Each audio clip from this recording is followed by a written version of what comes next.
tetapi seorang di antara mereka, Gini, yaitu, biar ya biar silakan. biar penonton juga paham di bawah, kita baca aja dulu. Gimana? Silakan Bang, silakan. Boleh ya? Iya, Biar iya. penonton di bawah juga tahu kan. Baik. Perikopnya persepakatan untuk membunuh Yesus. Siap. Banyak di antara orang-orang Yahudi yang datang melawat Maria dan yang menyaksikan sendiri apa yang telah dibuat Yesus. Percaya kepadanya. Tetapi ada yang pergi kepada orang-orang Farisi dan menceritakan kepada mereka apa yang telah dibuat Yesus itu. Lalu iman-iman kepala dan orang-orang Farisi memanggil mahkamah agama untuk berkumpul dan mereka berkata, apakah yang harus kita buat? Sebab orang itu membuat banyak mukjizat. Apabila kita biarkan dia, maka semua orang akan percaya kepadanya dan orang-orang Roma akan datang dan akan merampas tempat suci kita serta bangsa kita. Oke, lanjut lagi atau gimana? Bang Juma? Halo Bang Juma?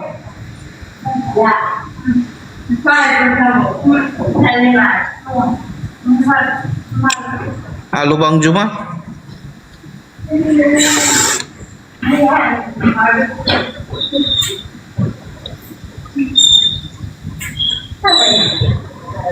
Bang Juma?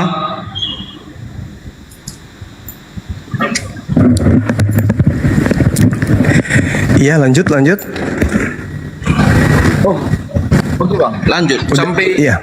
Tetapi seorang di antara mereka, yaitu Kayafas, imam besar pada tahun itu, berkata kepada mereka, kamu tidak tahu apa-apa dan kamu tidak insaf bahwa lebih berguna bagimu jika satu orang mati untuk bangsa kita daripada seluruh bangsa kita ini binasa.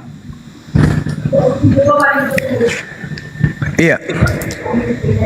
Jadi di situ Imam Kayafas bernubuat, tetapi seorang di antara mereka, yaitu Kayafas, imam besar pada tahun itu, berkata kepada mereka, kamu tidak tahu apa-apa dan kamu tidak insaf bahwa lebih berguna bagi kamu jika satu orang mati, maksudnya Yesus, untuk bangsa kita daripada seluruh bangsa kita ini binasa. Hal itu Kayafas katakan bukan dari dirinya sendiri.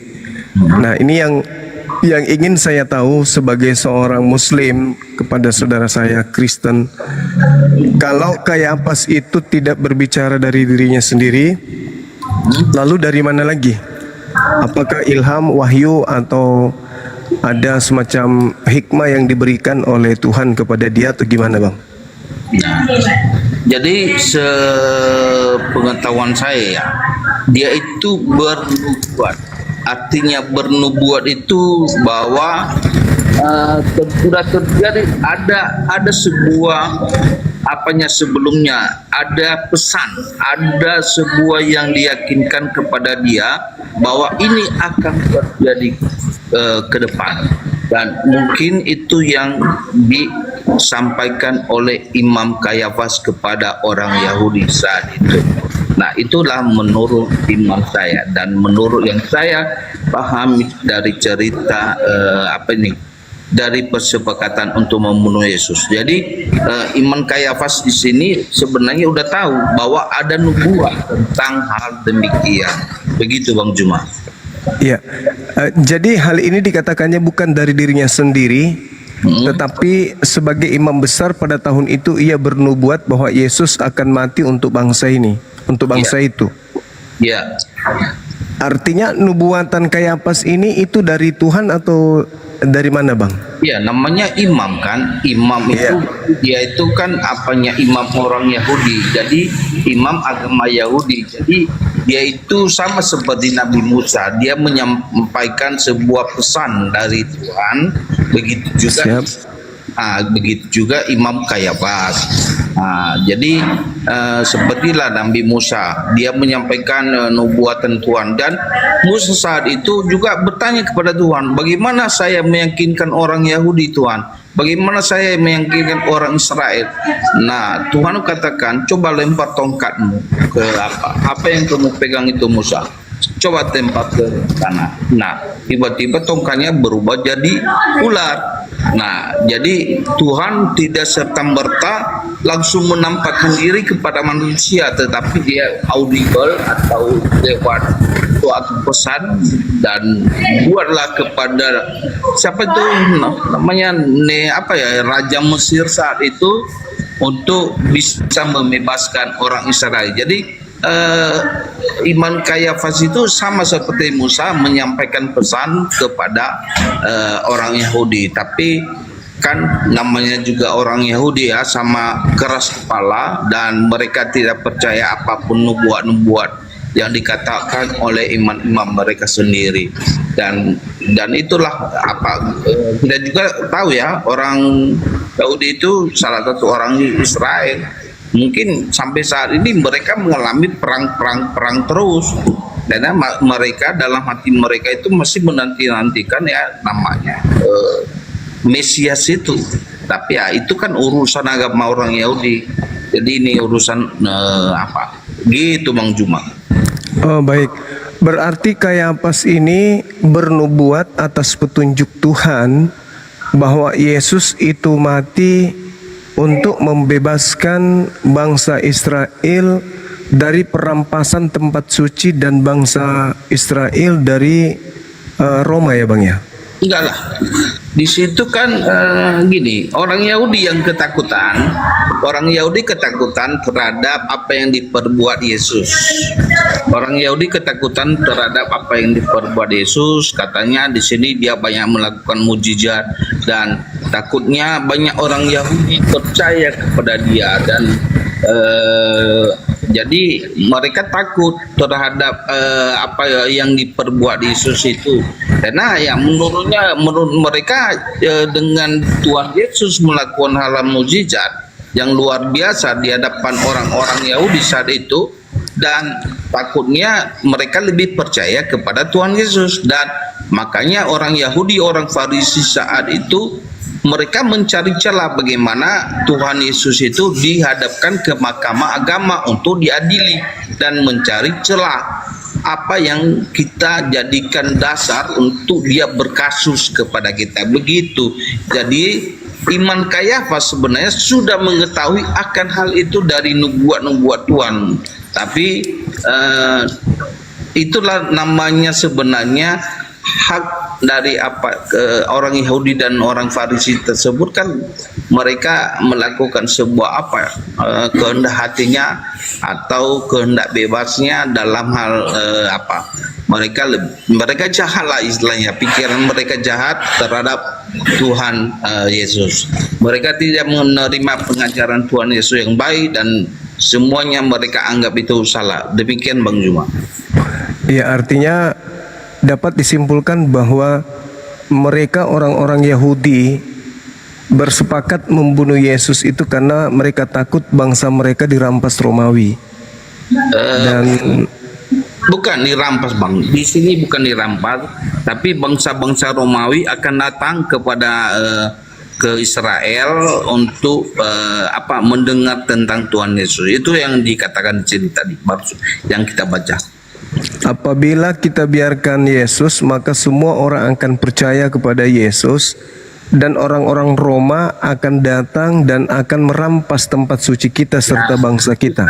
Nah, betul, itu kan pikiran mereka, tapi kan belum terjadi perampasan itu, tapi pikiran mereka udah pici.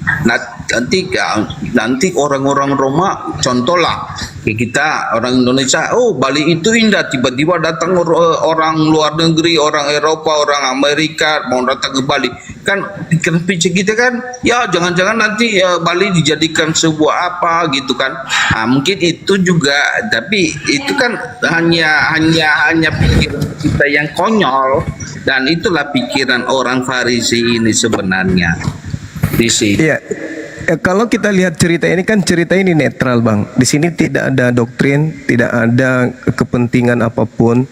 Cerita yang dibangun penulis Yohanes di sini adalah bagaimana di TKP orang-orang ketakutan bangsanya dirampas oleh orang Roma sehingga mereka sepakat membunuh Yesus. Dengan kata lain, Yesus ini mereka kemudian susun rencana agar supaya Yesus itu disingkirkan, tujuannya agar bangsanya tidak dirampas oleh bangsa Romawi.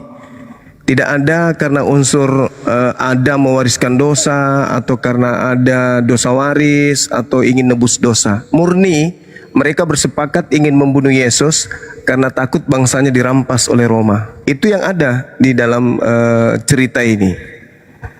Dan nubuatan itu tadi kita udah sepakat, nubuatan itu bukan dari Kayafas tapi dari Tuhan. Berarti Tuhan memberikan kemudian penglihatan kepada Kayafas bahwa Yesus harus kemudian disingkirkan agar supaya bangsa kalian itu tidak diambil atau dirampas oleh Roma.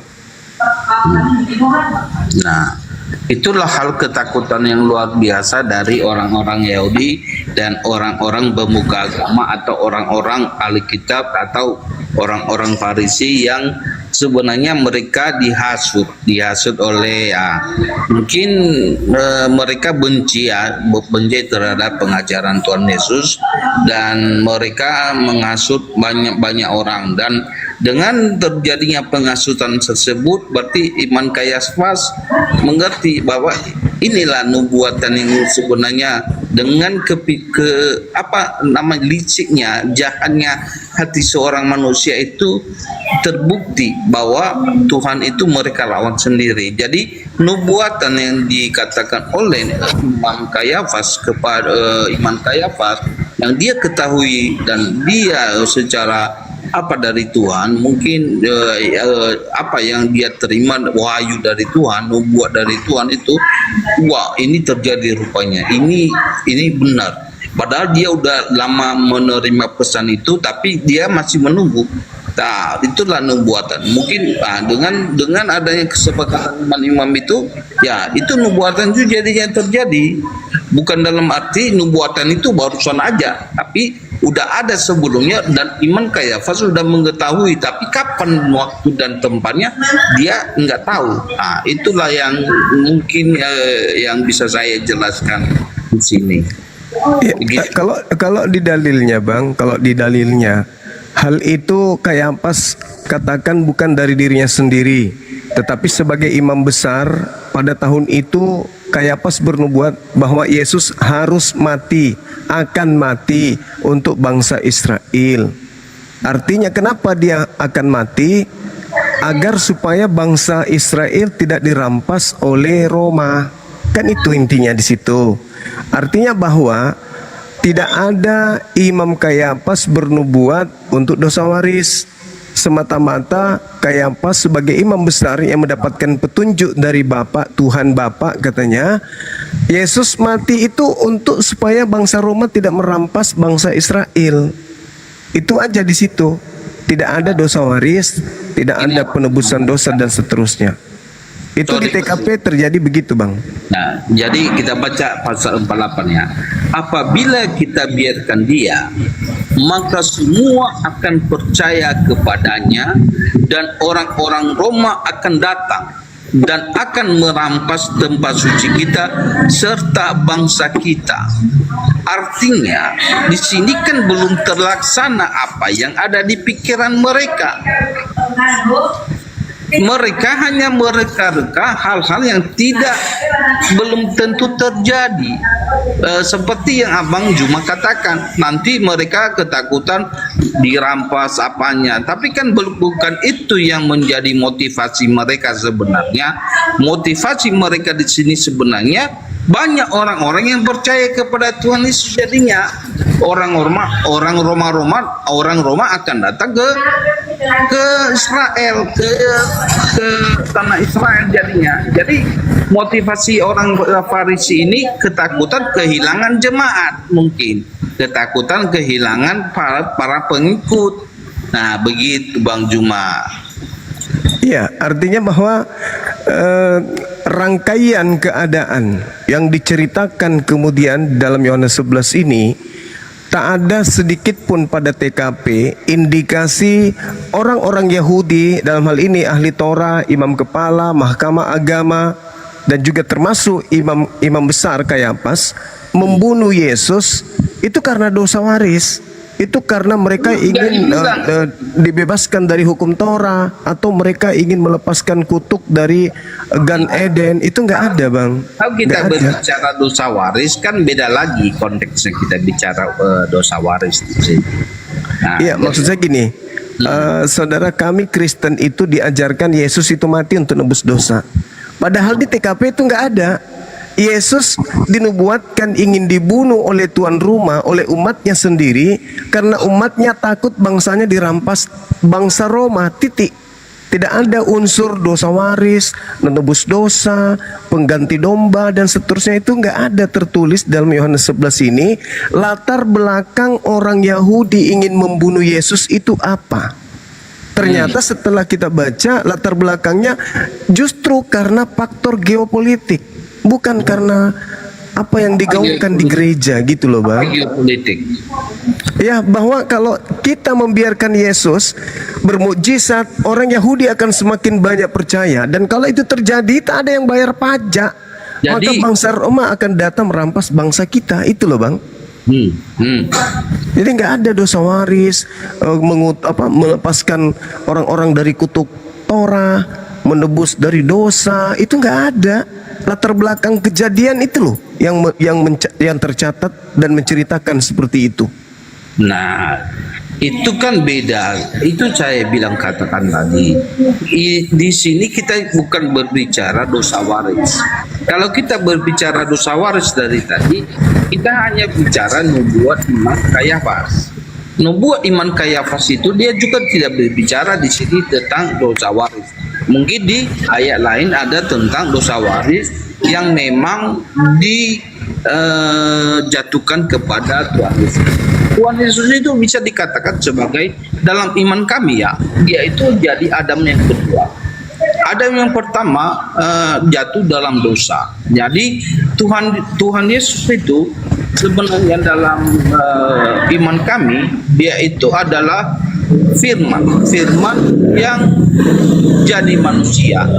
Jadi ia itu melakukan segala kehendak Bapa dan melakukan apa yang diperintahkan Bapa, dan dia tidak melakukan sedikit pun dosa, dan dia tidak melakukan apa yang menjadi kehendak dunia ini. Jadi ya dia itu istilahnya apa yang diperintahkan Bapa itu kepada dia siap untuk apa? Dia tidak lari dari segala apa. Jadi dia itu seperti Adam yang pertama, dia itu melanggar perintah Tuhan. Jadi ya, kita tahu ya, Adam itu jatuh dalam dosa. Kenapa kok bisa? Jadi sebenarnya dalam iman kami ya, sebenarnya kita manusia itu tidak akan jatuh dalam dosa kalau tidak Adam dan Hawa itu tidak melakukan dosa. Maka kita seperti malaikat-malaikat di surga sampai detik ini.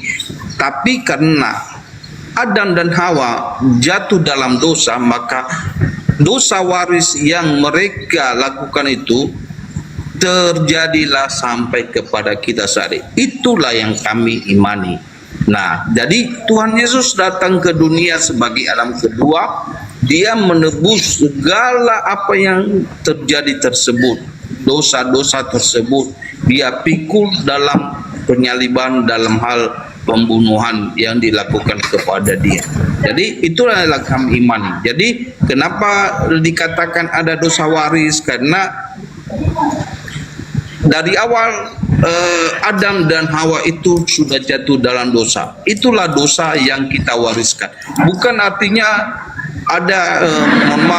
mohon maaf bang, ada yang bilang, oh orang yang anak yang baru lahir aja langsung berdosa. Enggak pak, tapi setelah dia besar nantinya pasti akan berdosa, dan dia udah mewarisi sifat-sifat daripada manusia itu. Apa sifat-sifat manusia itu? Dendam, dengki, benci, mau apa segala, banyak hal jahat yang diketahui oleh manusia. Demikian Bang Juma. Iya. Pada intinya apa yang saudara saya paparkan ini itu tidak ada menjadi latar belakang penyebab mereka orang Yahudi ingin membunuh Yesus. Itu doktrin dogma yang muncul belakangan yang dicocok-cocokkan supaya orang-orang di luar Yahudi bisa menerima si Kristus ini. Karena abang sendiri, saudara saya sendiri yang membaca dari Yohanes 1 ini, persepakatan untuk membunuh Yesus itu bukan didasari oleh dosa waris, menebus dosa, kutukan di Gan Eden. Itu enggak ada itu. Itu hanyalah buatan yang muncul belakangan. Karena yang tahu kenapa Yesus mereka ingin bunuh adalah mereka para pelaku. Adakah para pelaku ingin membunuh Yesus karena dosa waris? Tak ada. Adakah para pelaku bersepakat membunuh Yesus karena nebus dosa? Tak ada. Adakah mereka sepakat membunuh Yesus untuk membebaskan mereka dari kutuk hukum Taurat? Tak ada. Itu semua adalah buatan yang muncul setelahnya. Artinya cuma sosok ajaran, sebuah ajaran maksud saya, yang cakupannya hanyalah fitnah terhadap Yesus. Nah, saudara saya, ketika Kayafas bernubuat, itu nubuatannya Yesus harus mati untuk bangsa itu, bangsa Israel, bukan untuk yang lain. Itu nubuat, dan kita sudah sepakat bahwa nubuatannya ini bukan dari dirinya sendiri, melainkan dari Tuhan. Petunjuk dari Tuhan bahwa Yesus harus mati untuk bangsa Israel. Berarti bukan untuk yang lain. Dan kematiannya itu juga bukan karena dosa waris, tetapi karena ketakutannya bangsa Israel untuk bangsanya jangan sampai dirampas oleh bangsa Romawi. Itu aja. Kalau itu nubuat dari Tuhan yang disampaikan oleh Kayafas, maka kita tidak punya hak mengintervensi nubuat itu seakan-akan itu untuk dosa waris, itu untuk nebus dosa. Tidak boleh diintervensi karena itu nubuat dari Tuhan semata-mata untuk membebaskan bangsa Israel dari perampasan oleh bangsa Romawi. Seperti itu, Bang. Jadi kan itu kan narasi yang abang sampaikan kepada saya, itu kan versi abang. Itu tapi, yang ada di tertulis, Bang, yang tertulis. Iya, ada ayat kitab suci tadi yang kita baca udah tertulis dalam kita memang. Tapi kan apakah abang kan menarasikan apanya ini ayat-ayat ini? Bang Juma menarasikan kan? Bang Juma sendiri bukan secara Alkitabiah, Bang Juma menarasikannya. Sedangkan saya orang Kristen, narasi tentang bahwa itu sebenarnya disampaikan, dinubuatkan beberapa, bukan hanya Nabi dan Nabi Yeremia, ada di kitab Mazmur, ada di kitab ini tentang nubuat bahwa Tuhan Yesus akan mengalami sebuah sebuah proses penyaliban nantinya, sebuah proses penebusan dosa kepada seluruh manusia di dunia ini. Nah, itu ada nubuatnya. Jadi kami mengimani itu dan kami percaya hal demikian. Nah, kalau Bang Juma menarasikan bahwa tadi itu tidak benar, itu haknya Bang Juma, karena Bang Juma juga nggak percaya terhadap iman Kristen. Tapi kalau kami orang Kristen itu percaya bahwa baik, Bang, baik. Nah, begitu Bang Juma. Baik, berarti iman Kristen ini tidak dilatar belakangi oleh keadaan di TKP, tetapi iman Kristen ini adalah dibuat-buat sendiri ya, Bang ya. Maksudnya dibuat-buat sendiri gimana? Karena orang Yahudi membunuh Yesus itu bukan karena iman Kristen, ingin membebaskan dosa dunia lah, dosa waris lah, membebaskan dari kutuk hukum Taurat lah. Semata-mata Yesus itu ingin dibunuh, abangku, karena itu yang tertulis di Bible. Mereka tidak ingin bangsanya dirampas Romawi, titik. Nah. Nggak ada itu dosa-dosa waris, tebus dosa lah segala macam. Itu kan dari Kristen kan Bang ya? Betul. Nggak Gini, ada dari iman Kayapas, nggak ada kan? Jadi gini Bang, Kristen itu sebenarnya kalau abang jangan dicampur baurkan A dan B. Nah, Kristen itu lahir setelah Yesus itu sudah tidak ada. Nah, berarti benar. Pengikut. Berarti betul lah Bangku.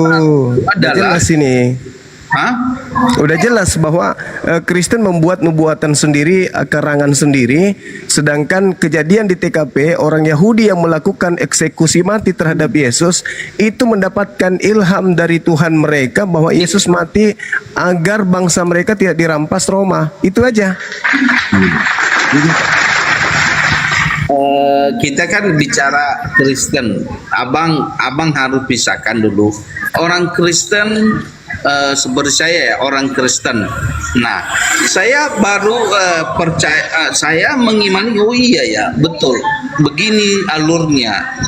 Orang nabi-nabi terdahulu bernubuat. Nabi Imam Kayafas bernubuat, Nabi Elia bernubuat, Nabi Musa bernubuat. Itu kan saya jadi mengimaninya saat ini. Jadi orang-orang Yahudi saat itu juga mungkin tidak mengimani, tidak percaya terhadap apa yang terjadi. Karena mereka berada di saat situasi itu. Tapi setelah kita sama seperti abang, Nabi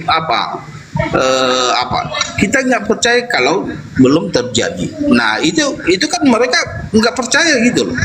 Nah jadi kita juga harus memilah dulu ya, Kristen itu hadir kapan?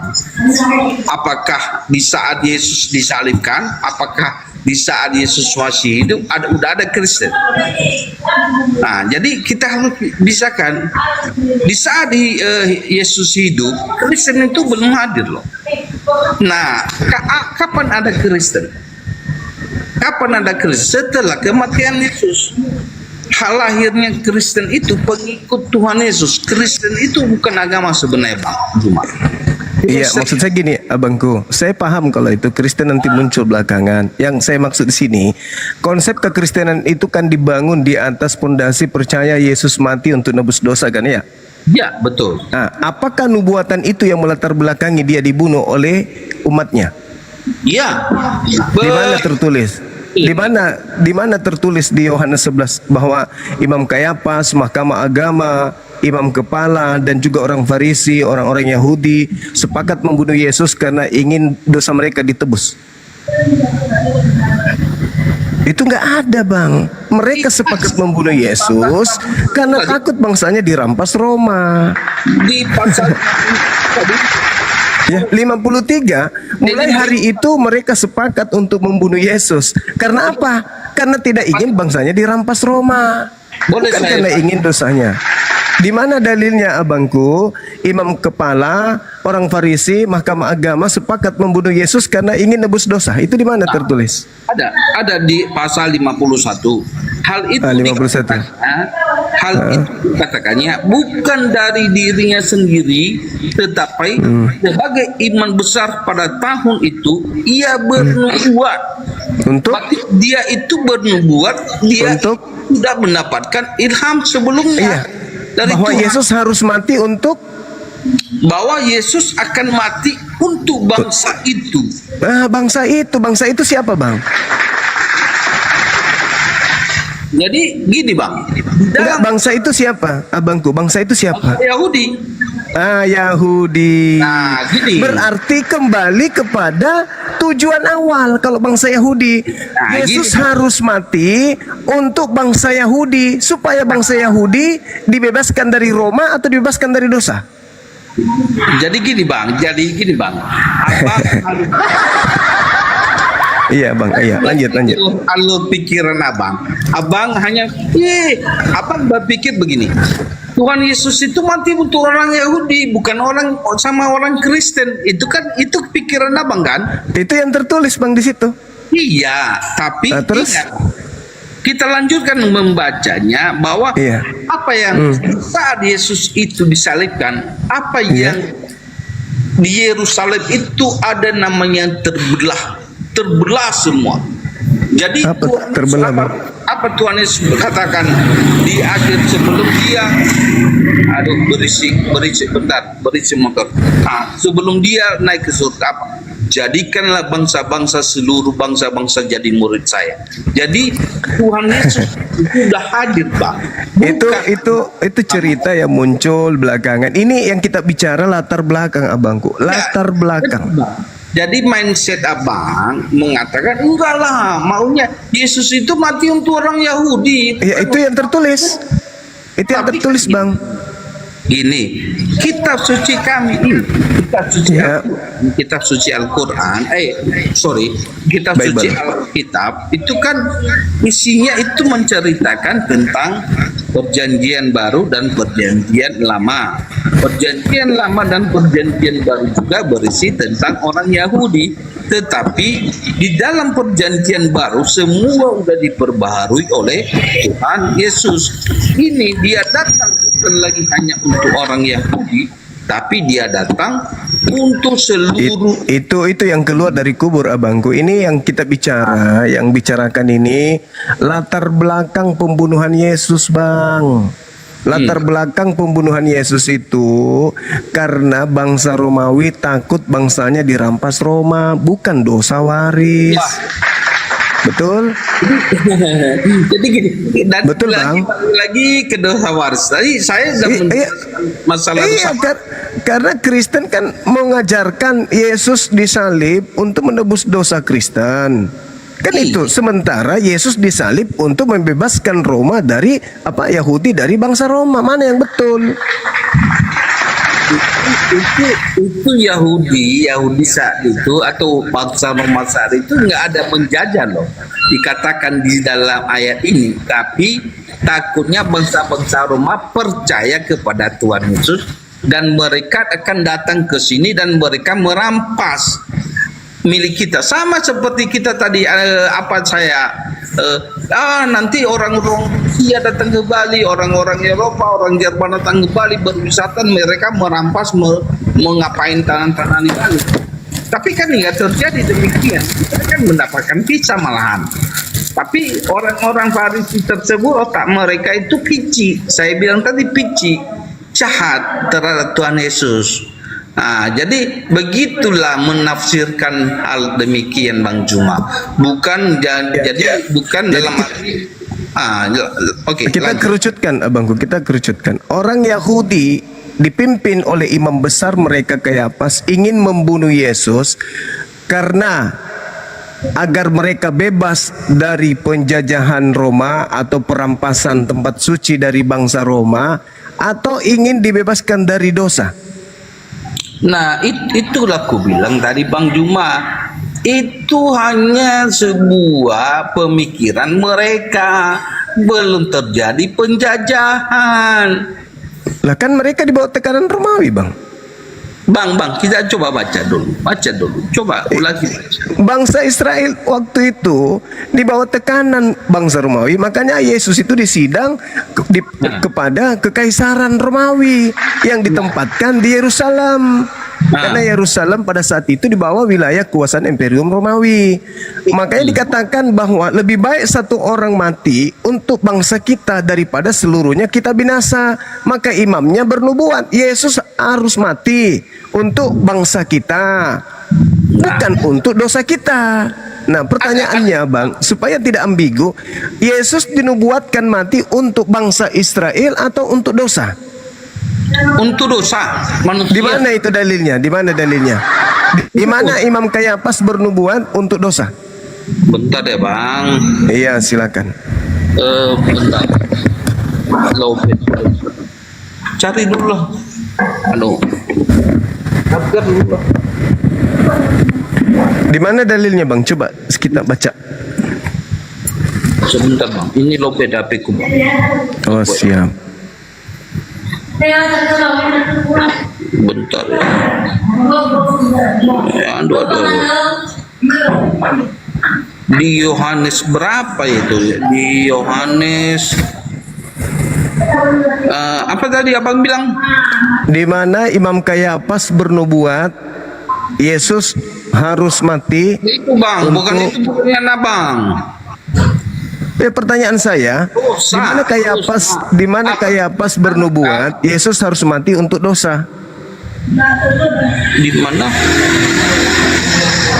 Nggak ada nubuatannya demikian. Nggak ada terdapat nubuatan.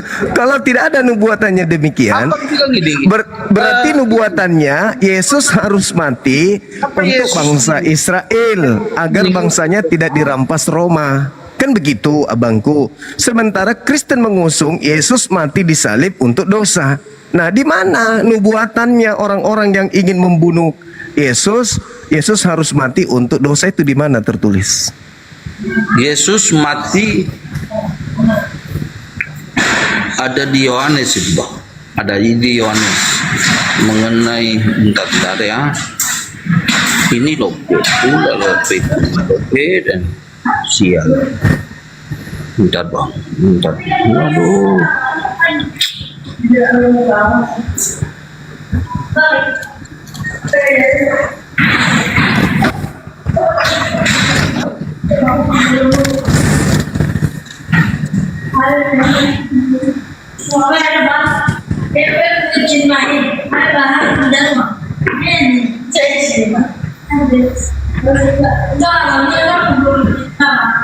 Apa? Obat.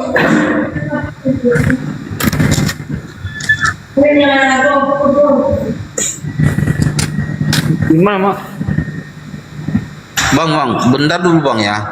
Boleh bang, boleh. Ini mama lagi sakit ini. Oh siap. Fokus sama orang tua dulu abang. Ibu lagi sakit, lagi minta obat dia. Oh baik. Nanti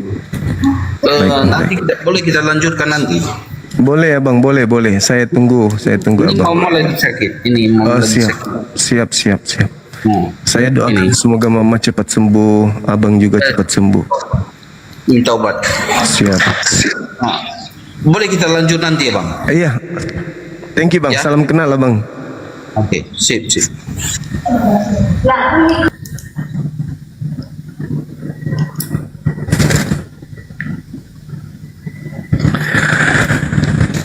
Oke, teman-teman sekalian. Jadi satu percobaan kepada saudara kita yang baik hati, abang siapa namanya? Karupu apa? Karupu. Lupa tadi saya baca nama. Karupu atau apa tadi namanya? Thank you. Yang butuh obat sakit kepala silakan. Yang pusing mendengarkan penjelasan tadi silakan pesan di nomor 1111111 akan saya balas segera ya. Pesan obat untuk menghilangkan sakit gigi dan sakit hati.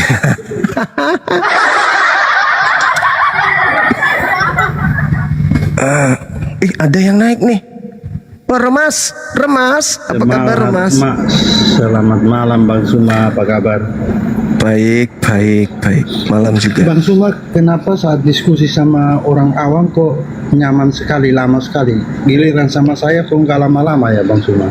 Kenapa? Kenapa Bang Suma? Gak apa-apa. Lanjut aja bang, lanjut. Nah tadi materinya Kayafas imam besar itu bernubuat untuk kemudian menyelamatkan bangsa mereka dari rampasan tempat suci mereka dan juga bangsa mereka dari bangsa Roma.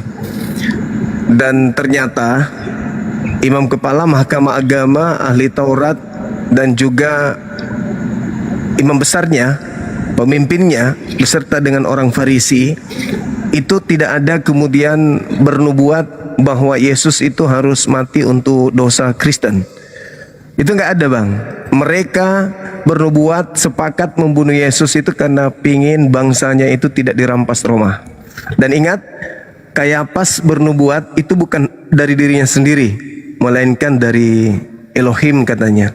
Jadi itu adalah wahyu dari Elohim kalau Yesus harus mati agar bangsa Israel tidak dirampas oleh Roma. Itu gimana saudara Remas menyikapi hal itu? Ternyata mati nebus dosa itu nehi merica ketumbar jahe. Itu nggak ada bang. Gimana dong? Bang Suma, saya sih saranin ya kita supaya berdiskusi itu dua arah, Bang Suma. Kalau ini kan hanya tentang Kristen saja, Bang Suma. Oh enggak. Apa manfaatnya untuk saudara? Ini dua arah ini. Iman saudara dan di iman Islam, saya. Apa di Islam itu terkait penyaliban, yang disalib itu hanya orang yang membuat kerusakan di atas muka bumi, membenci pencipta langit dan bumi, dan membenci Nabi Isa alaihissalam. Al-Quran surah Al-Ma'idah ayat 33. Terus kemudian Nabi Isa mengatakan, wabarakan ainama kuntu, saya diberkati dimanapun saya berada. Jadi Nabi Isa tidak bisa dikutuk dia, karena dia selalu diberkati dimanapun Nabi Isa berada. Jadi kalau dua arah, tidak ada penyaliban bagi Islam. Penyaliban itu adalah kutukan bagi Islam di dalam Al-Quran. Coba Anda baca Al-Quran surah Al-Maidah ayat 33. Kemudian di Yahudi, orang yang disalib juga adalah orang yang dikutuk Elohim. Nah sekarang di Kristen lah yang mengusung itu. Makanya kita cari akarnya nih, supaya mengedukasi dua agama besar, Islam dan Kristen. Benarkah Yesus disalib karena dosa? Atau Yesus disalib itu karena bangsa Israel saja takut dirampas bangsanya, tempat sucinya, oleh orang-orang Roma? Nah ini dua arah ini, bukan satu arah. Karena penyaliban itu dibahas juga umat Islam, dibahas juga Al-Quran. Begitu abangku. Silakan saudara Saya Rames. tanggapi ya Bang Suma. Bang Suma, kalau tentang penyaliban, kalau di Alkitab itu terjadi penyaliban itu. Iya, Kalau menurut penyaliban iman itu Bang, terjadi. sebentar dulu Bang Suma. Penyaliban Kalau itu dalam- terjadi, latar belakangnya karena bangsa Israel takut bangsanya dirampas oleh Roma. Itu yang terjadi. Mau itu Ya kan? terjadi karena apa? Tetap penyaliban itu terjadi. Terjadi Bahkan, penyaliban itu. Sebentar Bang Suma. Saya Bukan selesaikan itu yang dibahas. Latar Saya selesaikan belakang penyaliban itu terjadi karena bangsa Israel takut bangsanya dirampas oleh bangsa Roma. Itu titik. Lalu dari mana Kristen mendapatkan ilmu penyaliban terjadi untuk nebus dosa? Siapa yang ngajarin penebusan penyaliban itu karena ingin dosanya dihapuskan? Itu dari mana ilmunya? Sedangkan orang Yahudi, imam kepala, imam Kayapas, mahkamah agama, orang Farisi bersepakat, bahkan bernubuat, dan nubuatannya itu berasal dari Tuhan itu sendiri katanya, bahwa Yesus harus mati untuk bangsa Israel, agar bangsa Israel tidak dirampas oleh Roma. Dari mana Kristen mengatakan bahwa penyaliban itu karena dosa waris atau untuk nebus dosa? Silakan. Ini Bang Suma nih pas saat bertanya orang jawab, Bang Suma potong. Itu nggak bisa diskusi kayak gitu Bang Suma. Biarkan orang Ya, selesai. saya dulu. bertanya tentang sendal. Tadi Anda sama jelaskan tentang kemiri. Nggak Saudara yang nyambung. tadi, saudara kayaknya nyaman-nyaman saja tuh. Sama Masih saya, nyambung kenapa- tadi itu. Masih kenapa nyambung saya tadi. saat ngomong Tadi Anda- itu masih nyambung. Tadi itu masih nyambung. Kalau Anda tidak nyambung, saya bertanya tentang sendal jepit, Anda jelaskan kemiri. Maka ini solusinya buat Anda ini. Bodrex. Saya tanya, orang-orang Yahudi bersepakat membunuh Yesus berdasarkan Yohanes 11 nomor 45 sampai 57. Di situ ada imam kepala, mahkamah agama, imam-imam. Kemudian ada mahkamah agama juga hadir, orang Farisi juga hadir. Siapa lagi yang tidak hadir? Semua sudah hadir. Bahwa Yesus harus dibunuh agar bangsa mereka lepas dari penjajahan bangsa Romawi. Titik. Muncul pertanyaan, dari mana unsurnya Kristen mengusung sebuah doktrin dogma Yesus harus disalib untuk nebus dosa? Dari mana ilmunya? Sementara pelaku penyaliban melakukan itu bukan karena dosa, tapi karena takut bangsanya dirampas Sebentar, Roma. Bang Silakan. Suma. Silakan. Kita bahas dua arah itu ketuhanan saja gimana? Bang? Tentang ketuhanan gimana maksud? Atau tentang kitab tuh? Gimana? Anda sudah nyerah? Bukan nyerah. Ah, ya udah, kalau gitu dari mana Kristen mengusung konsep doktrin dogma bahwa Yesus disalib karena dosa waris atau dosa manusia? Silakan. Kok menyusun konsep Bang Suma ini? Gimana nih Bang Suma? Ah, nyerah dia. Oke, kita naikkan yang lain. Nggak nyerah. Ya, kalau gitu Nggak jawab. nyerah. Kalau gitu jawab, Bang. Jawab. Dari mana Kristen mendapatkan konsep bahwa dosa waris lah yang menyebabkan Yesus disalib? Sedangkan penyaliban terjadi berdasarkan nubuat Kayafas itu karena ingin membebaskan bangsa Israel dari penjajakan Roma. Dalilnya jelas, kita sudah bacakan tadi. Gimana dong? Oke, saya jawab ya. Saudara bisa baca di Petrus 2 ayat 24, di Galatia. Coba Anda baca 2 Petrus 2 nomor 4. Coba Anda baca, saya ingin dengar. 24. Iya, 24 coba. 2 Petrus 2 24 coba Anda baca. Iya, 2 Petrus 2 24. 1 Petrus 2 24. Galatia 3. Satu aja, Bang. Yang 1 Petrus. Iya, silakan Anda baca. Oke, saya buka ya. Ya. Silakan. Sebentar. 1 Petrus 2 ya. Yesus telah memikul dosa-dosa kita gitu. Bentar. 2 24. Silakan, Bang, silakan. Ya. Silakan Anda tunjukkan kepada kita bahwa ternyata latar belakang pembunuhan Yesus itu karena dosa-dosa kita. Kan Silakan. Anda tadi bertanya tentang konsep kan. Nah, saya akan tunjukkan data. Ya. Ia sendiri telah memikul dosa kita. Ia ini Yesus Iya. ya.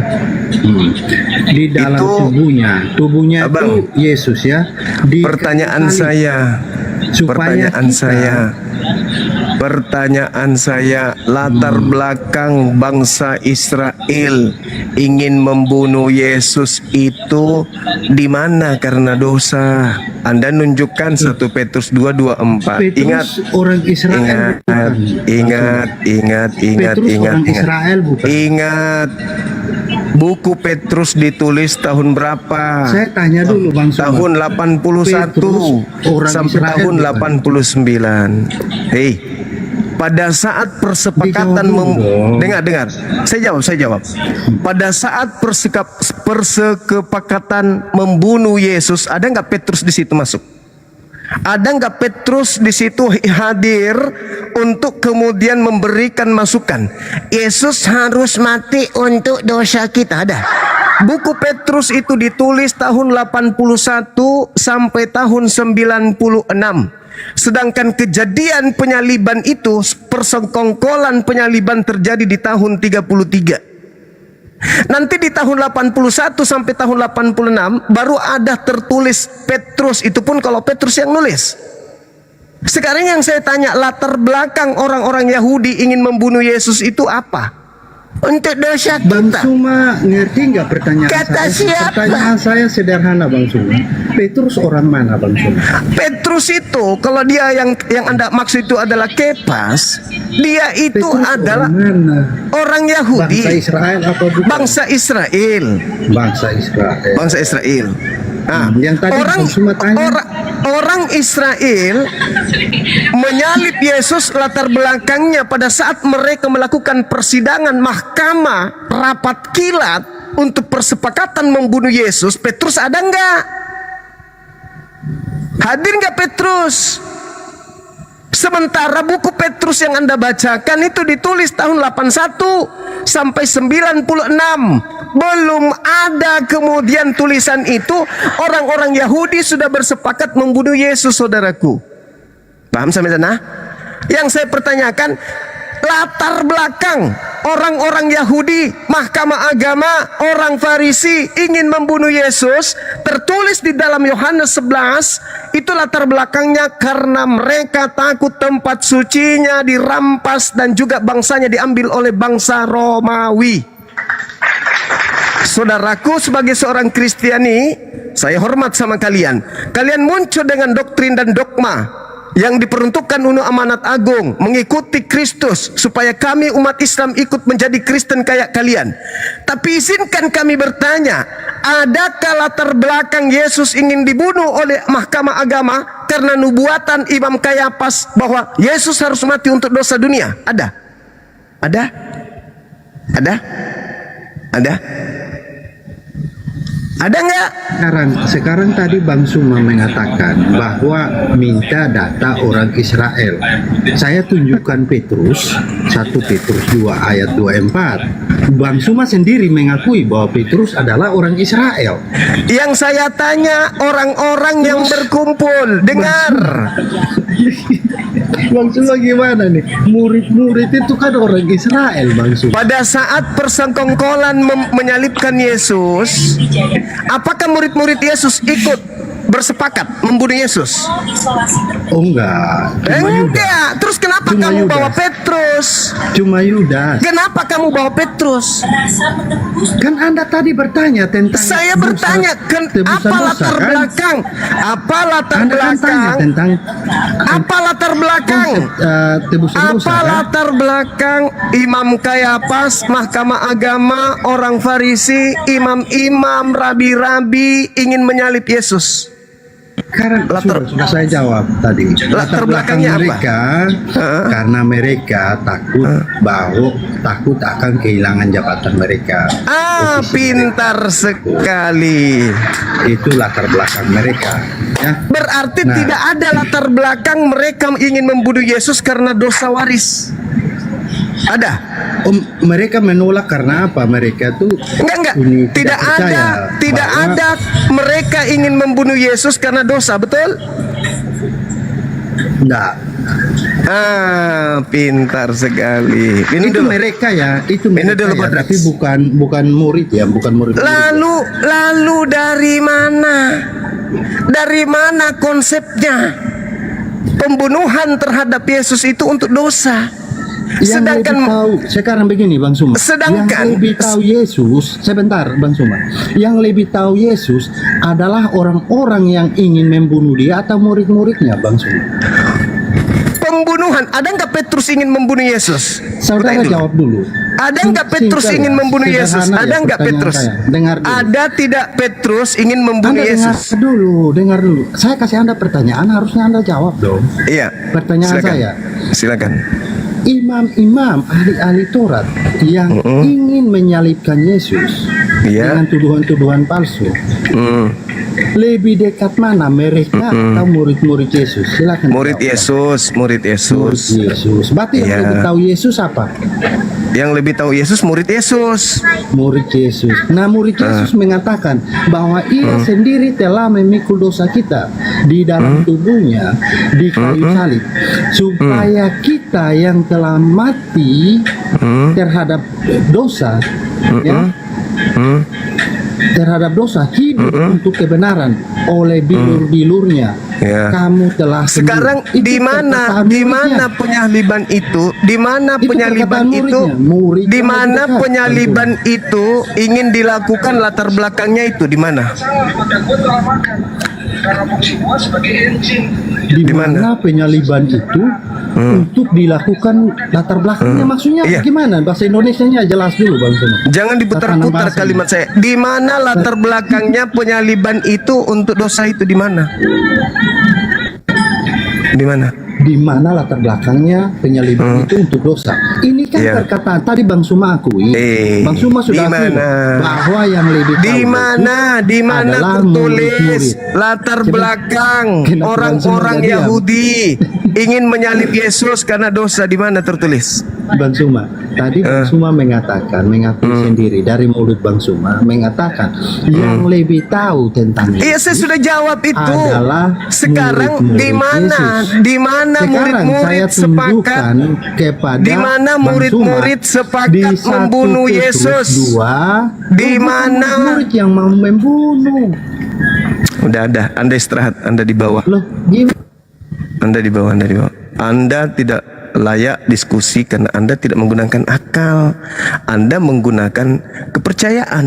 Kalau Anda menggunakan kepercayaan, ya, nih sisir.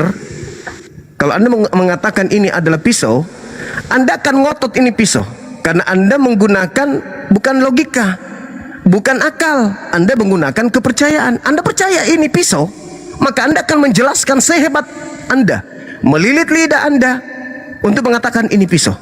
Meskipun ini faktanya adalah sisir. Saya berdialog berdasarkan logika, berdasarkan fakta dalil, berdasarkan fakta sejarah. Anda berdialog menggunakan kepercayaan iman. Nggak nyambung kita. Mending di gereja. Anda ke gereja. Tidak ada murid-murid bersepakat membunuh Yesus karena dosa, nggak ada. Murid bersepakat, di mana tertulis? Tak ada. Yang bersepakat membunuh Yesus, yang punya ide membunuh Yesus, orang Yahudi, imam kepala, mahkamah agama, orang Farisi, ahli Taurat, iblis terlibat juga di situ. Apa yang melatar belakangi mereka ingin membunuh Yesus? Takut bangsanya dirampas, dan itu kita sudah bacakan dalilnya. Bukan karena takut dosa mereka. Sorry Bang Juma. Iya, silakan Bang. Ada iklan lewat tadi, bukan saya lari ya. Tadi Iya. antara sebentar. Jadi saya tadi mau menjawab, mau melunasi utang saya kepada Bang Juma mengenai Oke. apa?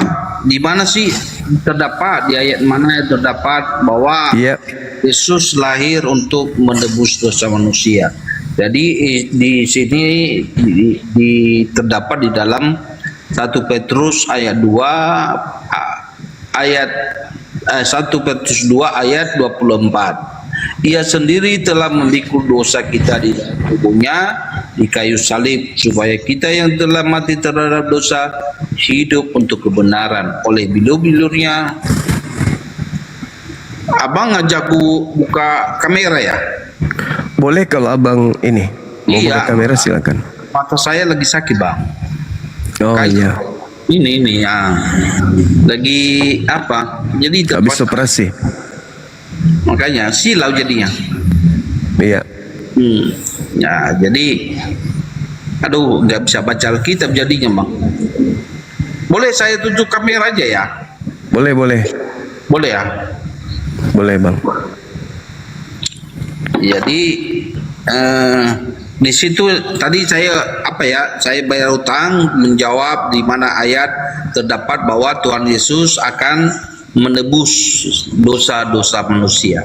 Di situ. Jadi di situ ada ayatnya di dalam 1 Petrus 2 ayat 24. Di situ tertulis di dalam Alkitab.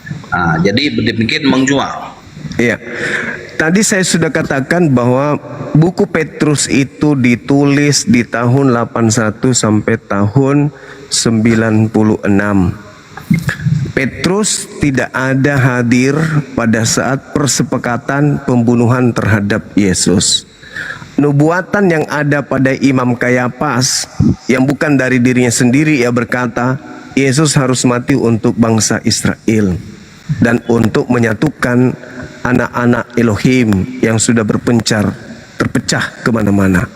Nah, sekarang ketika saya minta dalil, adakah kemudian orang menyalib Yesus itu karena latar belakang dosa? Iya. Nah, di mana orang-orang ingin menyalib Yesus karena latar belakang dosa? Itu di dalam 1 Petrus ayat 2. Jadi Bang Juma gini. 1 Petrus 2 nomor 24 itu Iya. doktrin yang muncul belakangan. Kematian Kristus itu untuk dosa. Gini, Padahal itu tak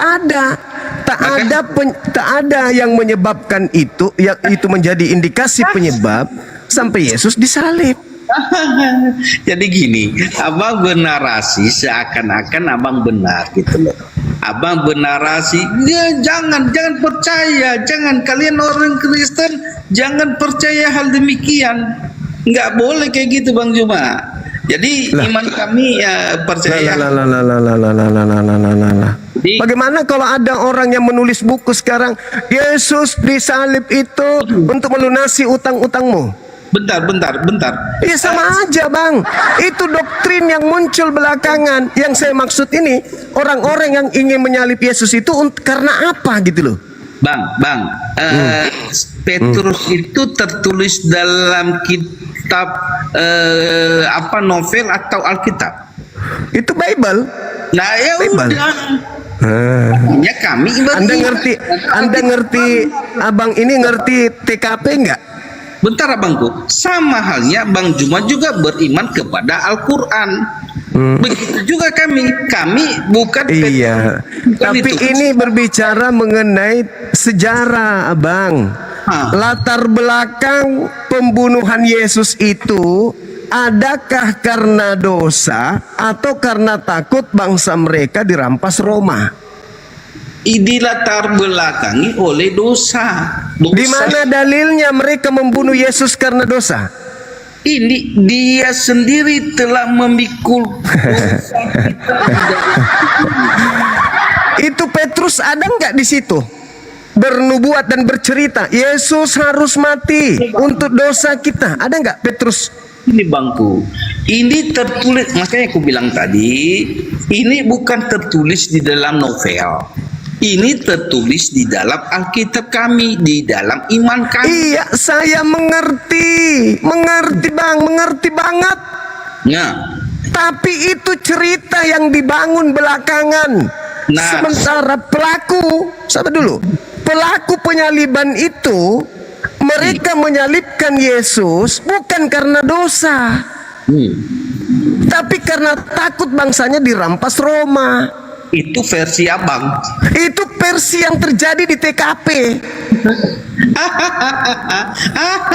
Aduh. Abang itu terlalu memaksakan sebuah dogma abang kepada mungkin kepada orang Kristen. Oke, baik. Nah, gitu. Kalau begitu mungkin saya keliru ya, Bang ya. Gitu. Oke. Tolong tunjukkan siapa di antara mereka yang ingin mengeksekusi Yesus alasannya karena dosa. Pertama dulu, murid yang mengkhianati Yesus itu adalah Yudas, tapi motivasinya bukan dia mengetahui bahwa Yesus akan menebus dosa manusia nanti, tapi Saya bertanya apa, Bang? Coba Anda tunjukkan siapa di antara mereka yang bersekongkol membunuh Yesus itu karena dosa. Siapa? imam. Di mana imam mengatakan Yesus harus mati karena dosa? Ada tadi di apa yang kita baca barusan. Itu dia Yesus mati karena bangsa mereka, bukan karena dosa, Bang. Coba. Loh. Coba. Coba. Ini bangku. Mana imam ingin membunuh Yesus karena dosa? Ada dalam apa tadi, dalam perikopet yang kita bahas tadi, apa yang abang bilang tadi, Yohanes berapa? Yohanes 11, abangku. Yohanes 11. Coba di mana di situ Kayafas bernubuat Yesus akan mati untuk dosa? Bentar ya, Yohanes 11.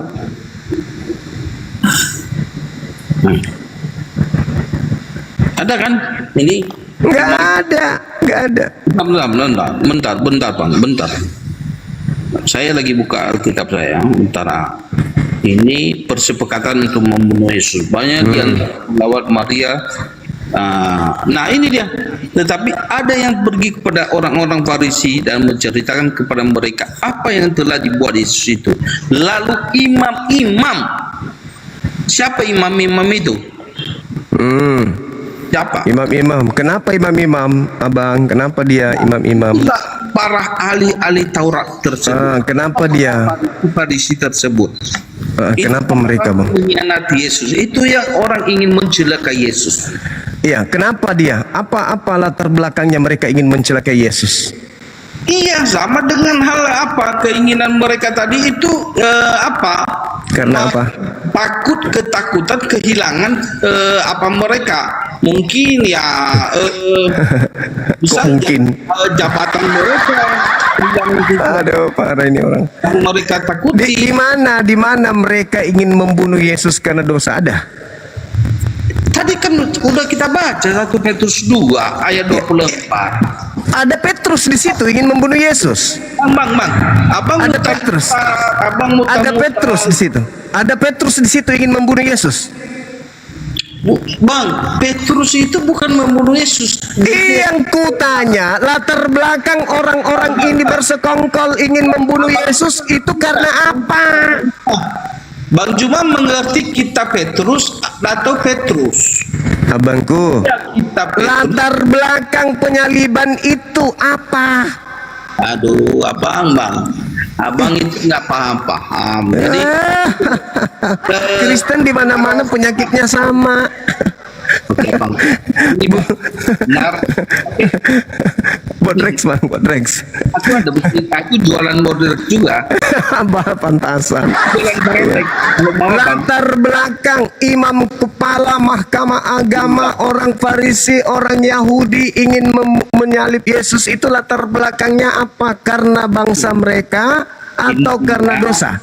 Intinya tadi ada di dalam 1 Petrus 2 ayat. Bukan Petrus yang kutanya, karena Petrus tidak terlibat dalam persengkongkolan pembunuhan.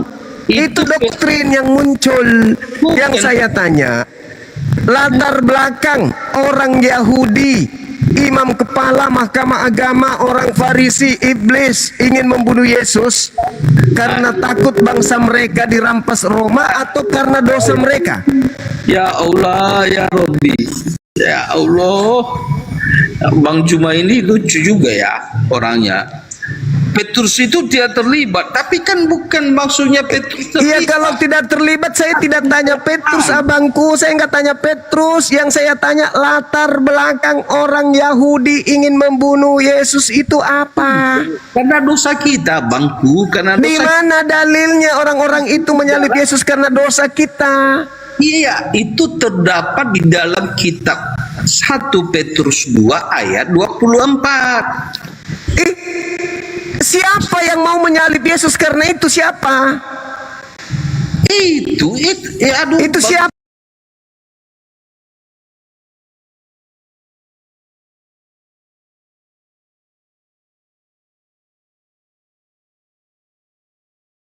kan sebuah Memaksakan Petrus masuk sebagai eksekutor. Abang yang memaksakan Petrus masuk sebagai eksekutor. ya. Gini. Yang saya tanya, para eksekutor ingin mengeksekusi mati Paul Yesus itu karena takut bangsanya dirampas Roma atau karena faktor dosa? Dosa Mana dalilnya? ada di dalam 1 Petrus 2 ayat 24. Dalil di situ Petrus 2 ayat 24, Bang. Latar belakang mereka ingin mengeksekusi mati Yesus itu mana ada Petrus? Petrus itu tidak terlibat di dalam persengkongkolan, mengambil mufakat, membuat saksi palsu, tipu muslihat untuk membunuh Yesus. Itu doktrin yang muncul belakangan. Lagian Petrus itu tidak pernah mengaku kalau Petrus itu tulisan dia. Gini, Bang, abang misalnya menulis sebuah kronologis kejahatan. Contoh, abang menulis, Bang Juma menulis sebuah kronologis kejahatan. Apakah Bang Juma terlibat dalam kejahatan tersebut?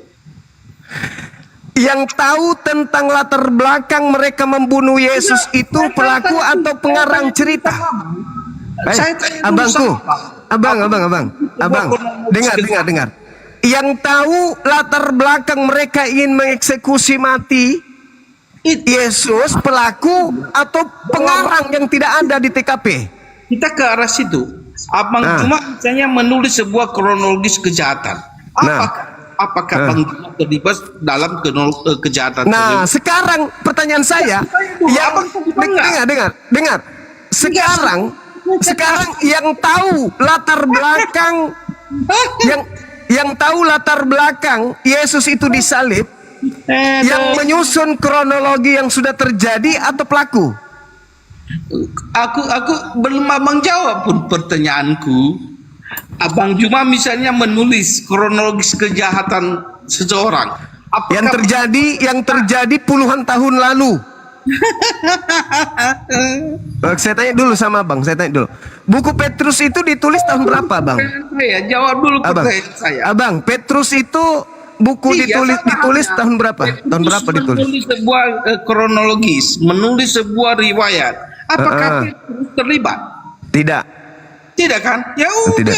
Nah, pertanyaan saya apa, bang? Pertanyaan saya apa?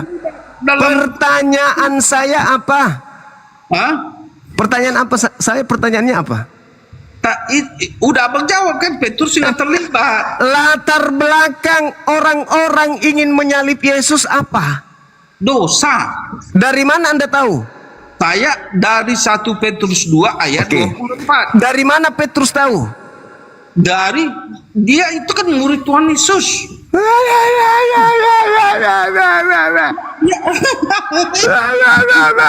Dari mana Petrus tahu? Petrus itu salah satu murid Tuhan Yesus. Dari mana Petrus tahu kalau imam kepala Mahkamah Agama orang Farisi ingin membunuh Yesus karena dosa? Dari mana Petrus tahu? Dengan mata dia sendiri, Bang. Fakta yang berbicara, Bang. Dari mana Petrus ngarang cerita kalau orang-orang ingin membunuh Yesus karena dosa? Dari mana Petrus ngarang cerita itu? Dari mana? Abang yang mengatakan ngarang ya. Ngarang dong. Sekarang kalau tidak ngarang, pertanyaan saya, dari mana Petrus ngarang cerita kalau orang-orang menyalib Yesus itu karena dosa? Dari mana Petrus ngarang cerita? Dari mana? Tuhan Yesus sebelumnya memilih 12 murid. Bukan itu tanya, Bang Indra. Syukran Bang Indra. Kita baca, dengarkan lelucon pengarang ini. Nah, abangku, abang, saya mengasihi abang. Saya tanya lagi sekali lagi, Bang. Kalau tidak abang istirahat. Abang lagi sakit kan? Dari mana Petrus tahu kalau mereka orang-orang yang bersekongkol ingin menyalib Yesus itu karena dosa? Dari mana Petrus tahu? Dari mana? Itu saksi mata, abangku, saksi mata. Jadi gini, dari mana Petrus tahu? Ingat-ingat, buku Petrus ditulis tahun 81 sampai tahun 96. Dari mana pengarang Petrus tahu kalau orang-orang ini menyalib Yesus karena dosa? Petrus itu adalah orang yang menyaksikan, Bang. Dia menyaksikan Bang. Ini Mahkamah Agama orang Farisi melakukan sidang untuk bersepakat, dan di situ tidak ada Petrus. Sampai Tuhan Yesus berkata kepada Petrus. Pada saat imam kepala Mahkamah Agama orang Farisi, orang Yahudi, ahli Taurat berkumpul untuk bersepakat membunuh Yesus, Petrus ada nggak di situ, abangku? Petrus ada nggak? Saya akan mengakhiri apa ini ya. Intinya begini, Bang Juma itu memaksakan sebuah narasi. Kalian orang Kristen harus percaya apa yang saya narasikan, tapi mungkin itu nggak bisa Ya, pasti Kristen tidak bisa, karena Kristen tidak menggunakan akal dalam beragama. Kristen menggunakan dogma, doktrin. Jadi, abangku, enggak, Bang. Kalian beragama itu bukan karena akal. Maaf, saya harus bocorkan itu. Gini, Bang. Karena percaya doang, imani saja. Bang Juma, kalau saya cerita mungkin abang nggak akan percaya. Apakah pernah saya mengalami hal-hal supernatural? Oh, bagus. Hal-hal Kristen, Yesus memang mengatakan kepada muridnya, waspadalah kepada penyesat yang datang kepadamu memakai namaku. Dan berkata, akulah Kristus. Kristus palsu, nabi palsu, melakukan tanda dahsyat. gini, Mereka bermukjizat, kekuatan-kekuatan. Itu kami percaya Yesus pernah berkata begitu. Kita sepakat bahwa dogma atau narasi yang abang kisahkan tentang Alkitab kami tidak secara Alkitabiah. Hah? Justru saya baca dalil. Orang-orang Yahudi bersepakat membunuh Yesus dipimpin seorang imam namanya Kayafas. Mereka bernubuat tahun itu juga Yesus harus mati untuk bangsa Israel, bukan untuk Kristen. Itu yang tertulis, abangku. Buat apapun abang bernarasi, Berarti Anda membantah dalil. Anda membantah kitab Anda sendiri. bukan saya yang membantah kitab kami. Loh, kitab Anda mengatakan Yesus harus mati untuk bangsa Israel. Dari mana? Bangsa Israel harus diselamatkan dari perampasan bangsa Roma. Itu yang tertulis. Tapi Anda mengatakan dari dosa. Abang jangan memaksakan sebuah doktrin atau dogma kepada kami atau narasi. Anda yang memaksakan dogma Anda, doktrin Anda kepada kitab Anda sendiri. Anda menabrak kitab dengan doktrin. Jadi Saya ulang lagi. Imam kepala Mahkamah Agama orang-orang Farisi menyalib Yesus karena takut bangsa yang dirampas Roma atau karena dosa? Oke, Bang. Itu Karena? klik. Oke, akhiri apa kita? Akhiri diskusi. Udah, bagus. Abang akhir. Yes, baik. Abang istirahat aja dulu. Sorry, tadi aku kelilipan belalang ya, kelilipan mata saya tadi. Kena. Di situ. Oh yes. Silakan Bang, silakan. Oke. Istirahat aja dulu. Oke, siap. Makasih Bang Juma. Terima kasih Sama-sama saudaraku. luar biasa dari Bang Iya, Juma. siap. Yang saya hargai dari Abang. Maaf buat kalau ada bosan ya, kata-kata. Siap, siap. Bang. Thank you Abangku. Salam Sama-sama saudara Harila. Salam persaudaraan sebangsa dan setanah air.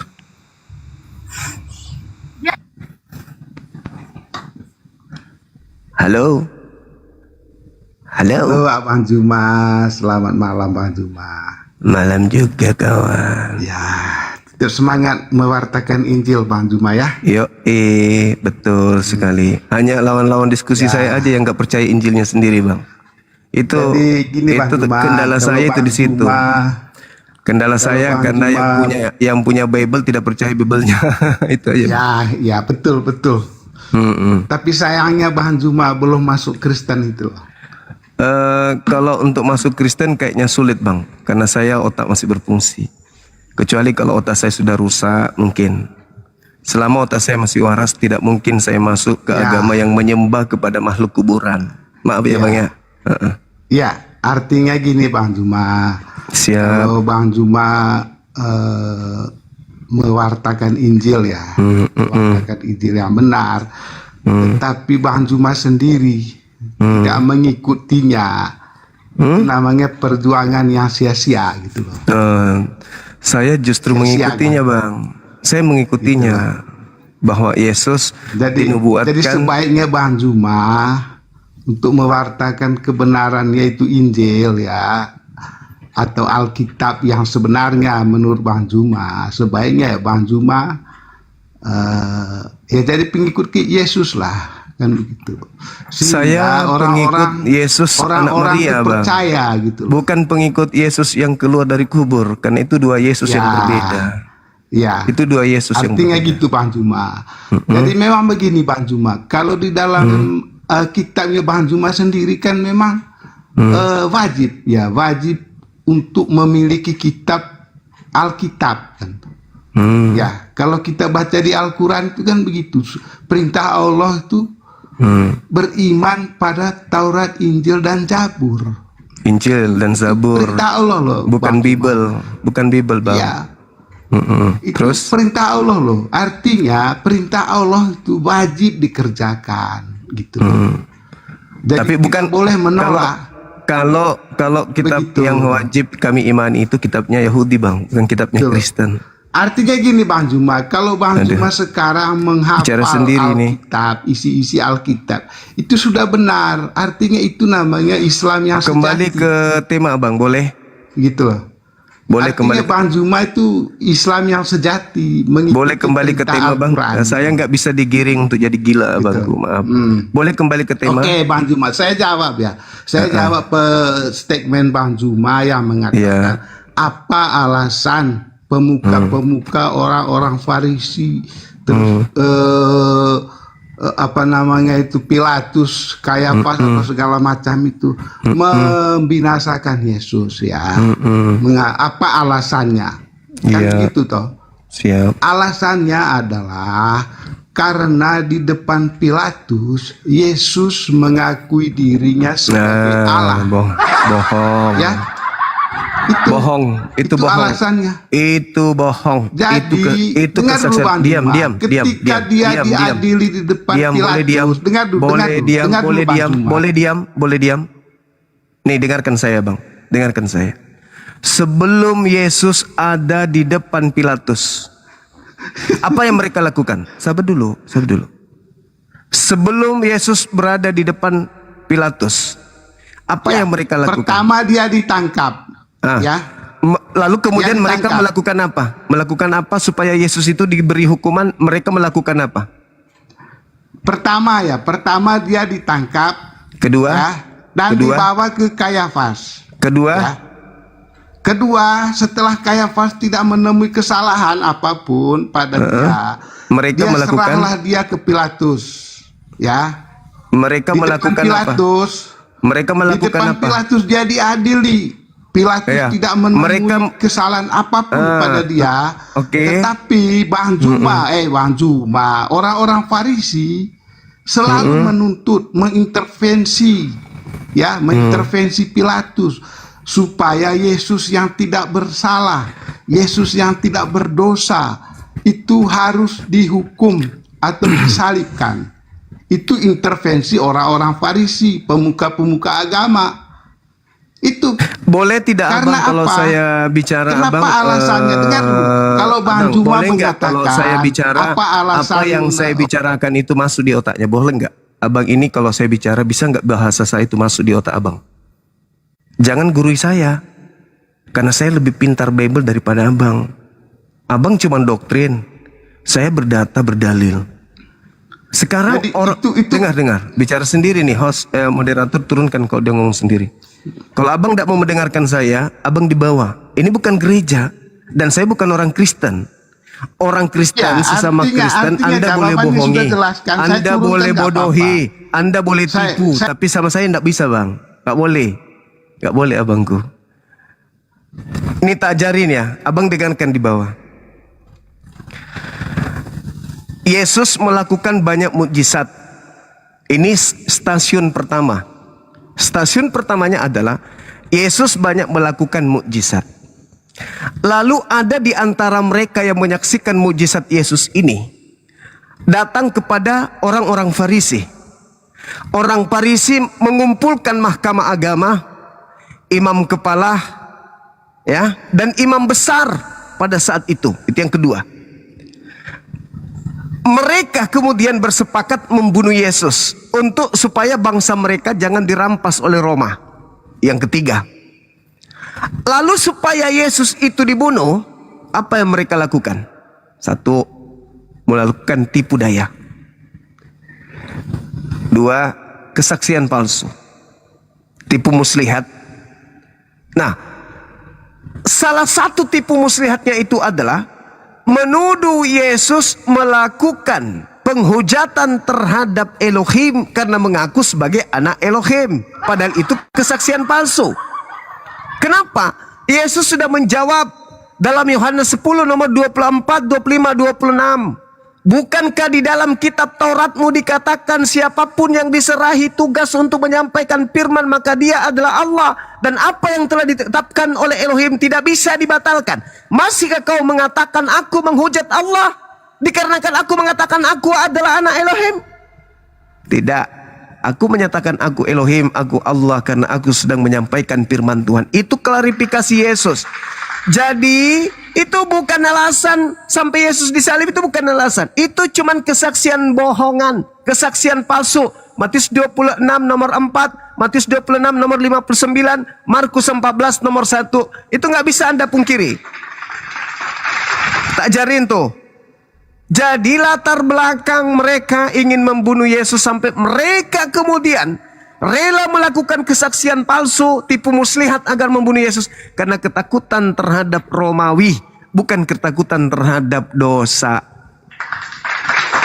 Gitu abang, cara belajarnya itu jangan pakai doktrin, jangan pakai dogma.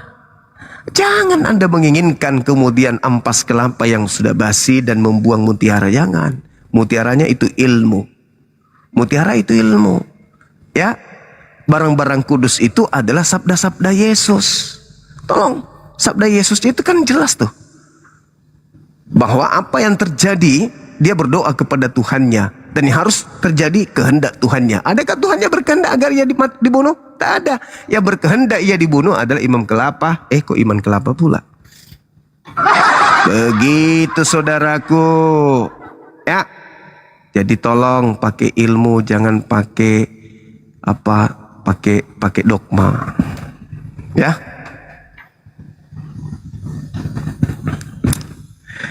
Silakan.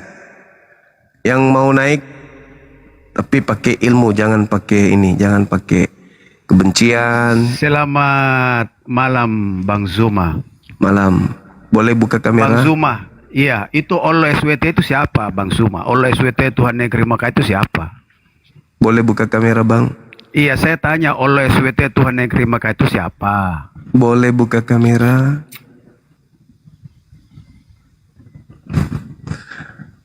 Kalau ingin bertanya siapa itu Allah SWT, baca Yesaya 5 nomor 16, 1 Timotius 6 nomor 16. Anda baca di situ. Anda akan ketemu Tuhan pencipta langit dan bumi itu karakternya seperti apa.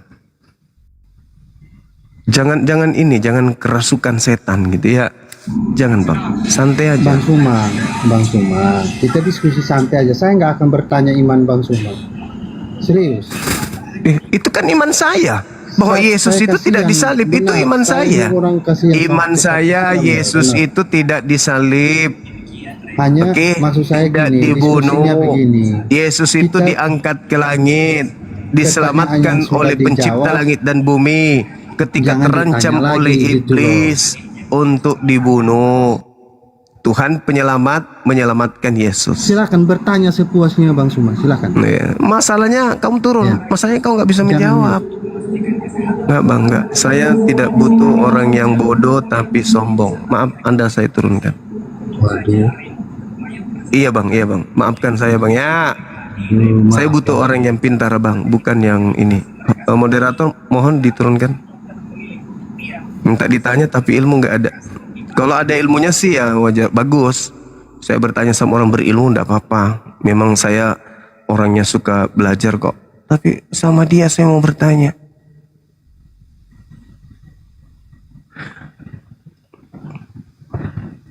Zuma, Allah SWT Tuhanmu itu siapa orangnya? Siapa makhluk itu tuh? Kok orang emang Kristen?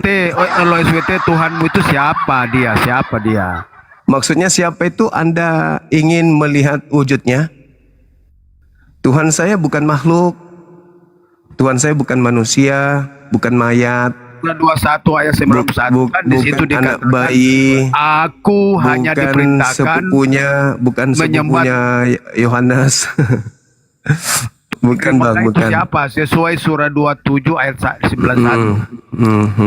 Oke, saya jawab. Siapa dia? Siapa dia? Siapa makhluk itu tuh? Kok makhluk? Iya makhluk. Dia makhluk kegelapan.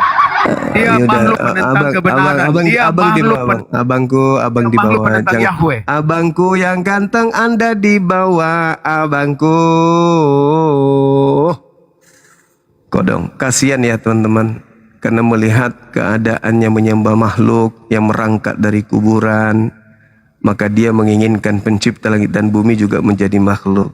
Kasihan. sangat disayangkan, mengecewakan saudara Kristen yang lain. Ya, setelah naik ke sini menghujat, padahal SWT itu subhanahu wa ta'ala artinya yang maha suci dan maha tinggi. Yesaya 5:16. Tuhan yang disembah oleh para nabi adalah hakikat pencipta langit dan bumi yang maha suci lagi maha tinggi. Tuhan negeri ini, tidak ada negeri Mekah, tidak tertulis Mekah di situ. Tapi Tuhan negeri ini. Pertanyaannya, Tuhan Israel apakah Tuhan negeri Mekah? Tuhan Israel apakah Tuhan negeri Malaysia? Tuhan Israel apakah Tuhan negeri Indonesia? Kalau Anda mengatakan bukan, berarti Tuhan Israel itu Tuhan lokasinya terbatas. Nah, sedangkan Tuhan saya Rabbus samawati wal ard, Tuhan semesta alam, baik dan langit dan bumi. Gitu abang.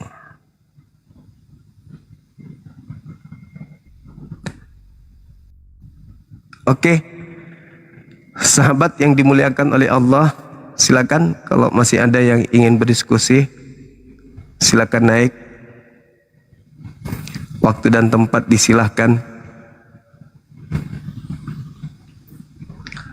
Janganlah menghujat, ya, jangan menista, jangan ikuti cara-cara yang tidak baik berdiskusi.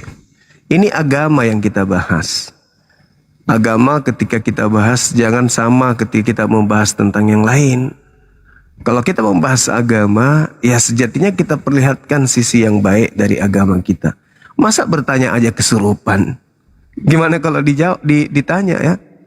Bertanya aja kesurupan. Bagaimana kalau kita yang tanya? Bagaimana kalau dia menjawab dari pertanyaan kita gitu loh? Jadi biasa aja bang. Jangan perlihatkan kebenciannya, nggak usah. Saya bukan lawan saudara untuk ribut, bukan. Untuk ribut, untuk bertengkar. Saya bukan lawan saudara. Dan saudara bukan lawan saya.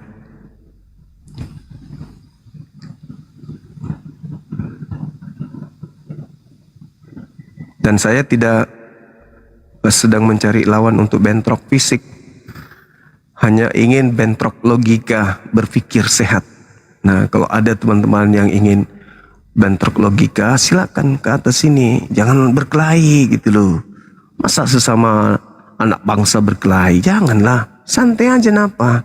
Santai-santai kita diskusi itu yang baik-baik aja gitu. Ini ada abangku ini. Masya Allah. Bang Afida, I love you full. Masya Allah. Bang Afida ini orangnya sangat baik. Seorang yang sangat memperhatikan teman-temannya. Bang Handi, assalamualaikum Bang Handi.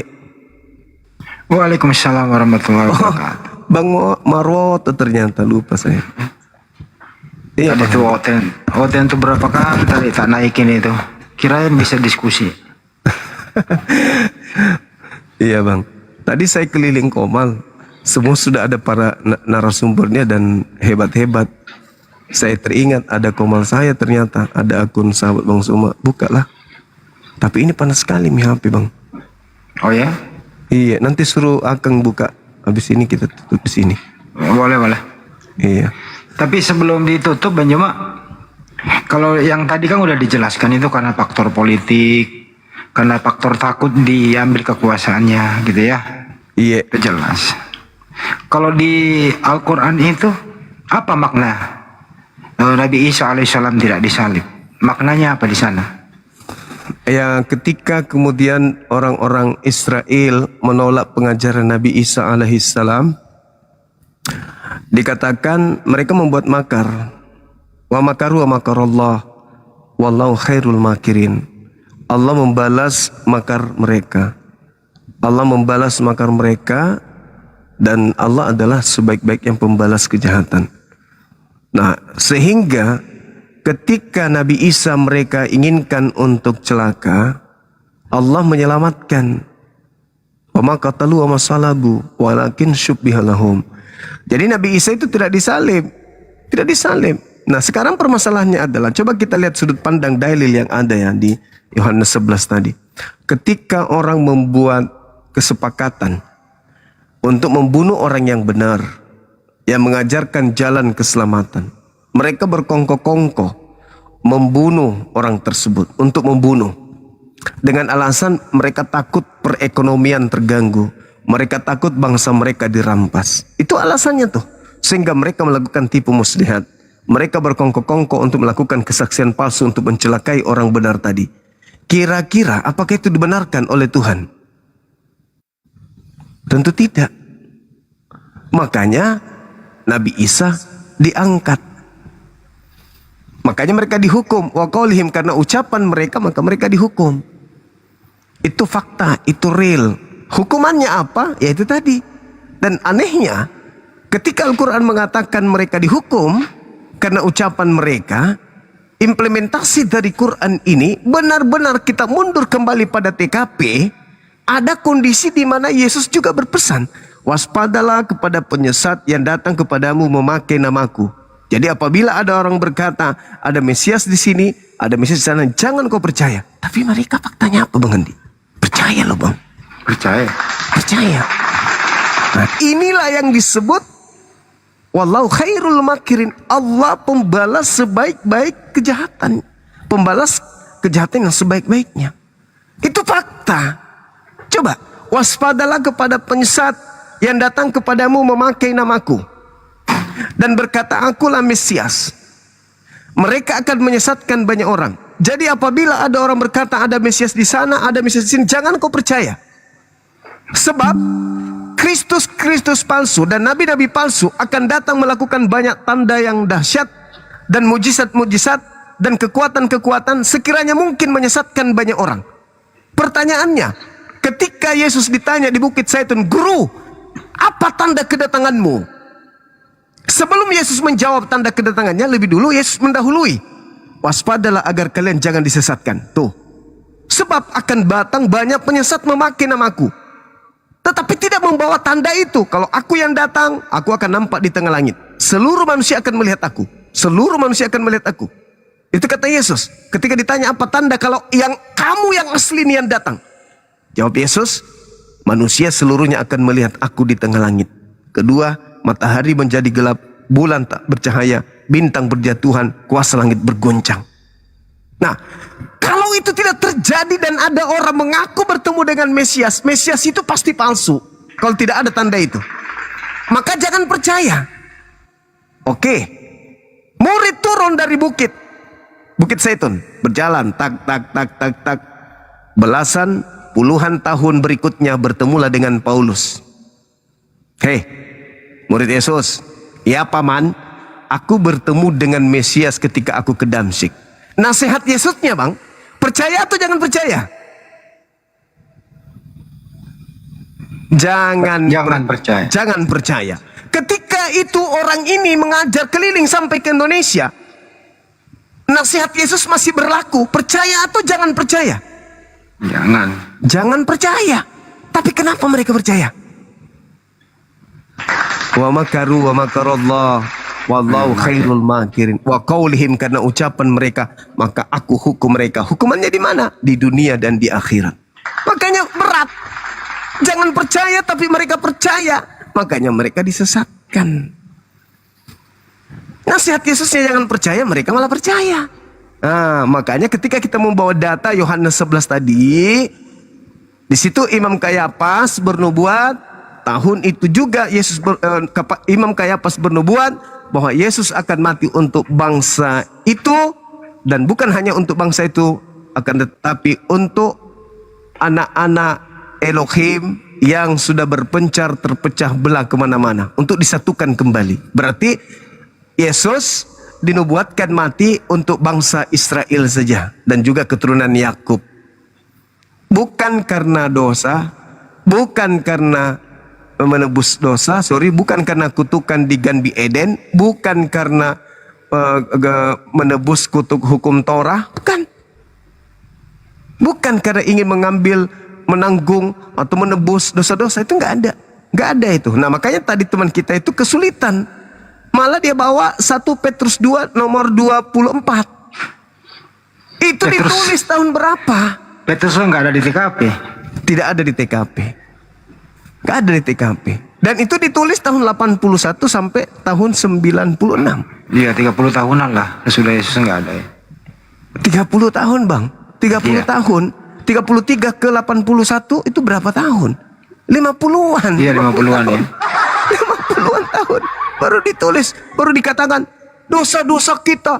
Karena dia menebus kita dari dosa-dosa kita.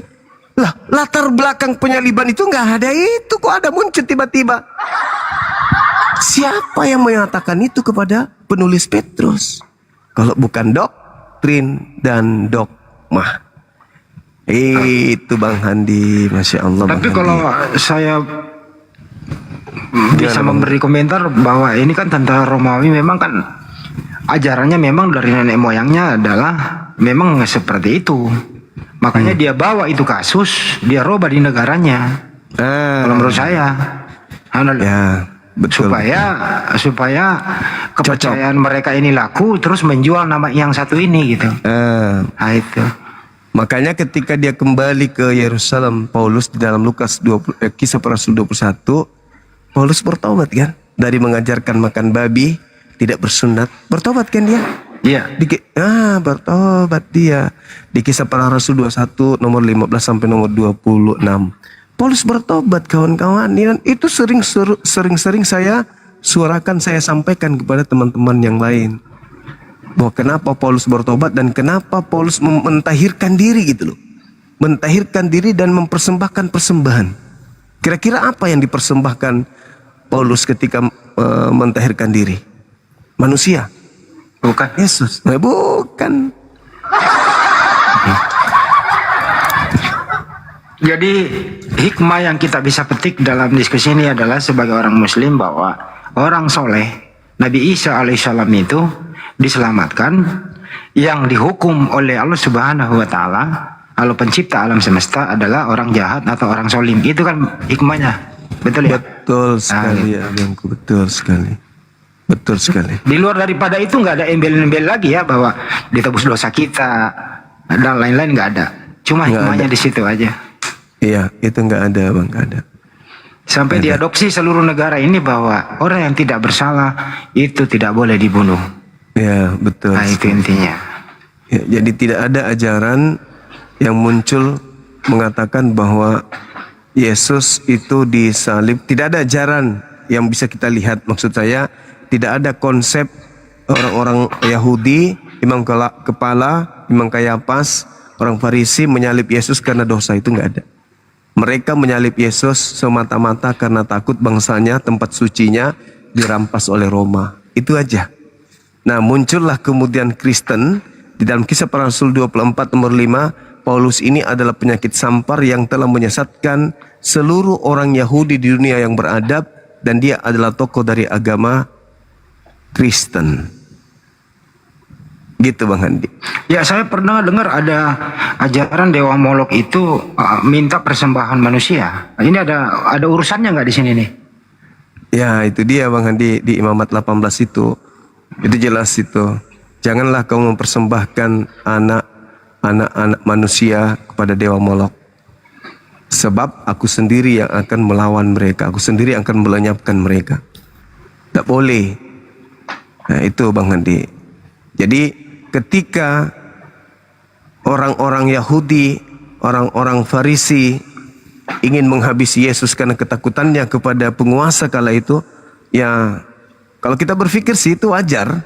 Sama seperti sejarah Indonesia kan ya. Ya. Ketika ada orang yang berkongkoh dengan orang-orang penjajah, maka orang berkhianat ini itu rela kemudian menyerahkan pahlawan untuk mereka tangkap.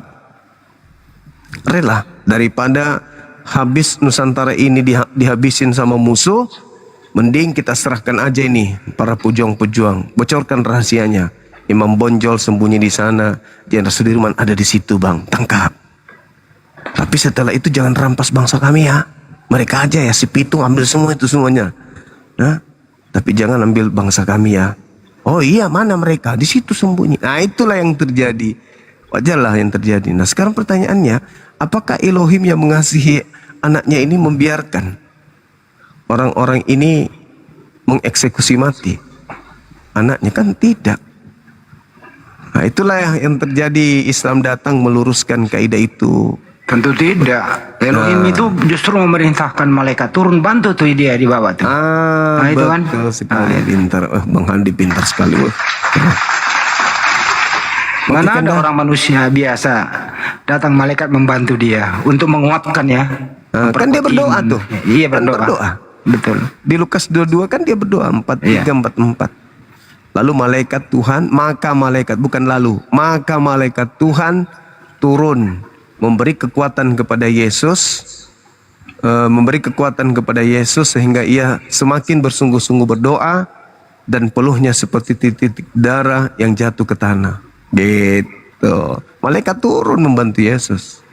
Nah, karena kesolehannya Doanya dikabulkan. Wah, keren. diselamatkan dari maut. Masya Allah. Luar biasa, luar biasa. Tapi persoalannya memang ada yang disalib Bang Juma, jangan salah juga. Ya, betul. Nah, ada yang disalib. yang disalib ini sebenarnya siapa? Mari kita nanti bahas di episode berikutnya. Yang disalib ini siapa? Kita yang terkutuk pertanyakan ini itu. Ya, betul. Kita pertanyakan aja Markus 16:12. Markus berkata, Yesus menampakkan diri dalam rupa yang lain. Nah, itu kita pertanyakan, dari mana Markus tahu kalau itu Yesus? Padahal yang muncul sudah bukan Yesus. Kan bukan Yesus itu, karena rupa lain, betul nggak? Iya betul. Nah, yang muncul rupa lain, bukan Yesus. Tapi Markus mengatakan itu Yesus. Dari mana Markus tahu? Sedangkan yang muncul ini sudah bukan Yesus, tapi rupa lain. Maka Yesus menampakkan diri kepada kedua muridnya dalam rupa yang lain. Nah, ternyata yang menampakkan diri bukan Yesus, rupa lain, tapi dianggap Yesus, kan gitu. Yang kedua itu udah kasat kusut di bumi nih, ada yang ditangkap. Kasat kusut udah rapat lah, mau ditangkap lah. Sementara datanya Yesus sudah duduk di sebelah kanan yang Maha Kuasa. Sudah duduk di sebelah yang Maha Kuasa. Artinya sudah diangkat dia, sudah kembali ke penciptanya. Betul, Lukas 22 nomor 69. Wah, mantap Bang Andi. Masya Allah. Akang di mana nih Kak Kanda? Tahu nih Akang ini. Tunggu Coba ya. dihubungi dulu, suruh buka panas HP Tunggu ya. soalnya. Tunggu ya, HP saya lipat. hubungin dulu. HP lipat ini kalau Samsung F-Dimen susah kalau dia 1 jamannya panas. Tunggu. Suruh buka Kanda, kita pindah sebelah. Ya. Tidur kali dia. Enggak, barusan dia biasa ya.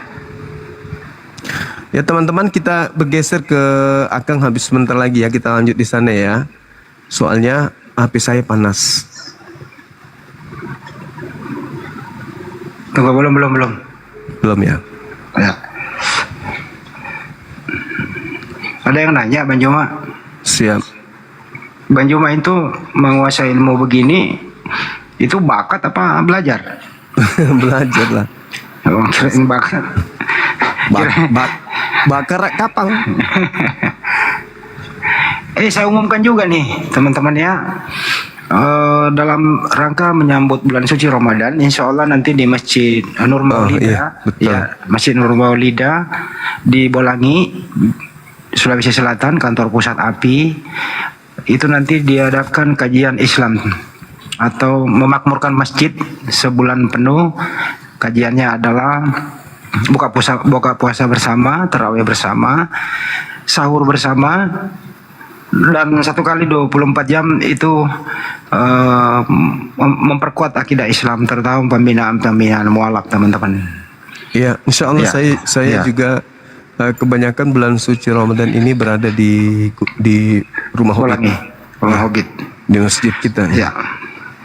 Yang ingin datang silakan, disediakan ada tempat tidur, ada tenda, dan seterusnya, bisa sahur bersama. Nah, untuk itu teman-teman yang nggak bisa datang bisa beratensi ke rekening Makassar Mualaf Center Indonesia di nomornya 401 3000 17173, Bank Tabungan Negara atas nama Makassar Mualaf Center Indonesia. Tuh, iya teman-teman. Nanti kalau ada yang mau ke Bolangi, tinggal konfirmasi ke Bang Handi ya, biar kita siapkan segala sesuatunya ya, karena ini bulan suci Ramadan kan gitu ya. Ya. Termasuk kalau mau ngopi-ngopi sambil nunggu buka juga boleh. Silakan Bang Andi, masih ada tamu. Ya. Siapa ini teman-teman yang baru naik, silakan. Tidur di tenda iya boleh. Ada tenda. Tenda boleh. Tidur di tenda boleh teman-teman. Tenang Iya. aja. Mana nih si aku nggak diangkat? Lagi rehat kali dia. Enggak, tadi barusan WA. Apa katanya Bang? Katanya Banyuma live, saya bilang nggak, bentar lagi bubar mau ke situ. Tadi angkat lagi. Banyuma itu teman-teman kalau ingin benar-benar nyari koin ya, ingin benar-benar nyari koin, nyari popularitas begitu ya, buka aja Komal siang malam. Ya semua yang lain-lain itu ya penontonnya pasti konsen di sini, tapi bukan itu maksudnya. Banyuma sangat sibuk dalam urusan bisnis. Perumahan kedua sebentar lagi dibuka, komplek Pengadilan Tinggi Agama. Sulawesi Selatan. Mantap. Sebentar lagi Bang Arif datang nih. Pokoknya beliau yang peletakan batu pertama katanya. Iya. Kita Ya. ini saya tadi dari lokasi, Anda. Dari lokasi untuk persiapan peletakan titik untuk kantor perumahan di situ, pengelolaan air bersih, kemudian ada laundry di sana, kemudian ada pos sapam, kita kelola juga ininya, kebersihannya, sampah. Jadi di kantor kita itu akan kita pekerjakan beberapa orang Kanda untuk menangani kebersihan air, karena kita kalau sendiri air bersih, kita kelola kemudian laundrynya, Ya. sapamnya dan seterusnya, dan kita bikin sebisa mungkin 10 kali 20 meter untuk sebagai kantor kita di situ. Karena ini kita harus memberikan pelayanan ekstra disebabkan di situ rata-rata hakim yang ada di kompleks. Ya. Gitu Bang Handi. Saya lihat jalannya juga mulai dicor ya, masuk ya. Alhamdulillah Bang Handi, 8 meter lebar. Padahal ini cuma subsidi kan. 8 meter. Ya nggak apa-apa lah, nggak apa-apa, kita berkorban untuk agama ini, tidak masalah. Untuk kecil. Waalaikumsalam. Iya Bang. Maaf semua, aduh ini satu kebanggaan. Maaf semua Bang Andi, kebetulannya kepencetnya tadi, saya lagi nyimak aja. Enggak apa-apa. Iya Bang. Masya Allah. Mangga Bang Andi. Maaf Siap. sama kita nih. Iya Bang. Iya, oke Bang. Assalamualaikum. Waalaikumsalam warahmatullahi wabarakatuh. Waalaikumsalam warahmatullahi wabarakatuh. Ya teman-teman yang di luar kota mau sebulan penuh, ya silakan datang ke Makassar ya, hubungi saya. Oke. Dan ini yang baru naik dulu nih sebelum kita pindah nih. Selamat malam. Assalamualaikum kalau muslim. Turun. Akang belum monitor? Belum. Nomor WA Pandi. aku 0813, nomor WA saya ya, 0813 9233 7800. Ini katanya ala KTP, dibutuhkan Banyuma di sana, di ala KTP. Oh, boleh.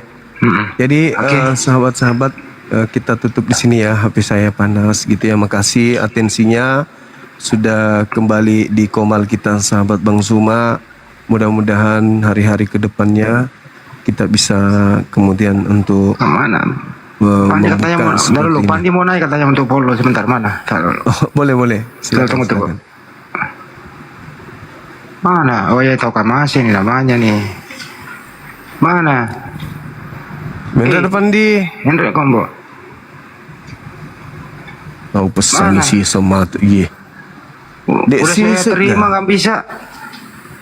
Dia apa tuh kagak sih? Ada. Cobi kan dia. Kemana mau ke Pandi? Pengenalan nih. Teman-teman di follow juga kalau akunku kalau belum di follow ya. Jangan lupa juga saksikan di YouTube kami ya, Zulkifli M. Abbas Official, Hadis Lebes Channel ya. Nontonlah gitu ya di YouTube. Ya udah kalau nggak ada Bang Nyuma ditutup kita pindah. Kenapa? Ini yang di YouTube bilang gini, Bang Suma nggak kepleset ngatakan ngopi-ngopi sambil nunggu buka. Kayak gitu-gitu loh, kayak gitu-gitu dijadiin piti-piti oleh Oten kayak dulu Banyuma kan badan saya 170 apa itu dulu di nah gitu. Orang bercanda dianggap serius gitu loh. Tinggi saya 3 liter. Ya gitu. Berat badan saya 4 meter kan gitu ya. Jadi biarkan kita menghibur mereka biar senang. Iya juga sih. Fandi Ahmad ini aktif? Enggak coba juga. Coba cek dulu ya. Ya coba kena. Saya sering melihat ada komal-komal baru yang membahas Islam tentang lintas agama, abang-abang semua. Saya pingin naik, cuman saya rada-rada ragu gitu, jangan sampai begitu kita datang banyak yang naik ke komal mereka. Setelah banyak yang naik ke komalnya, akhirnya mereka terkenal. Setelah terkenal, mereka mencari korban gitu. Karena banyak yang begitu.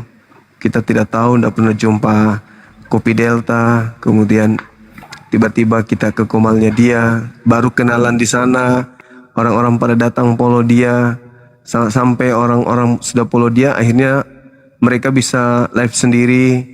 Dan setelah live sendiri, mereka sudah banyak nge-DM ibu-ibu gitu, perempuan-perempuan, mereka jadikan sebagai korban. Ini yang saya khawatirkan gitu.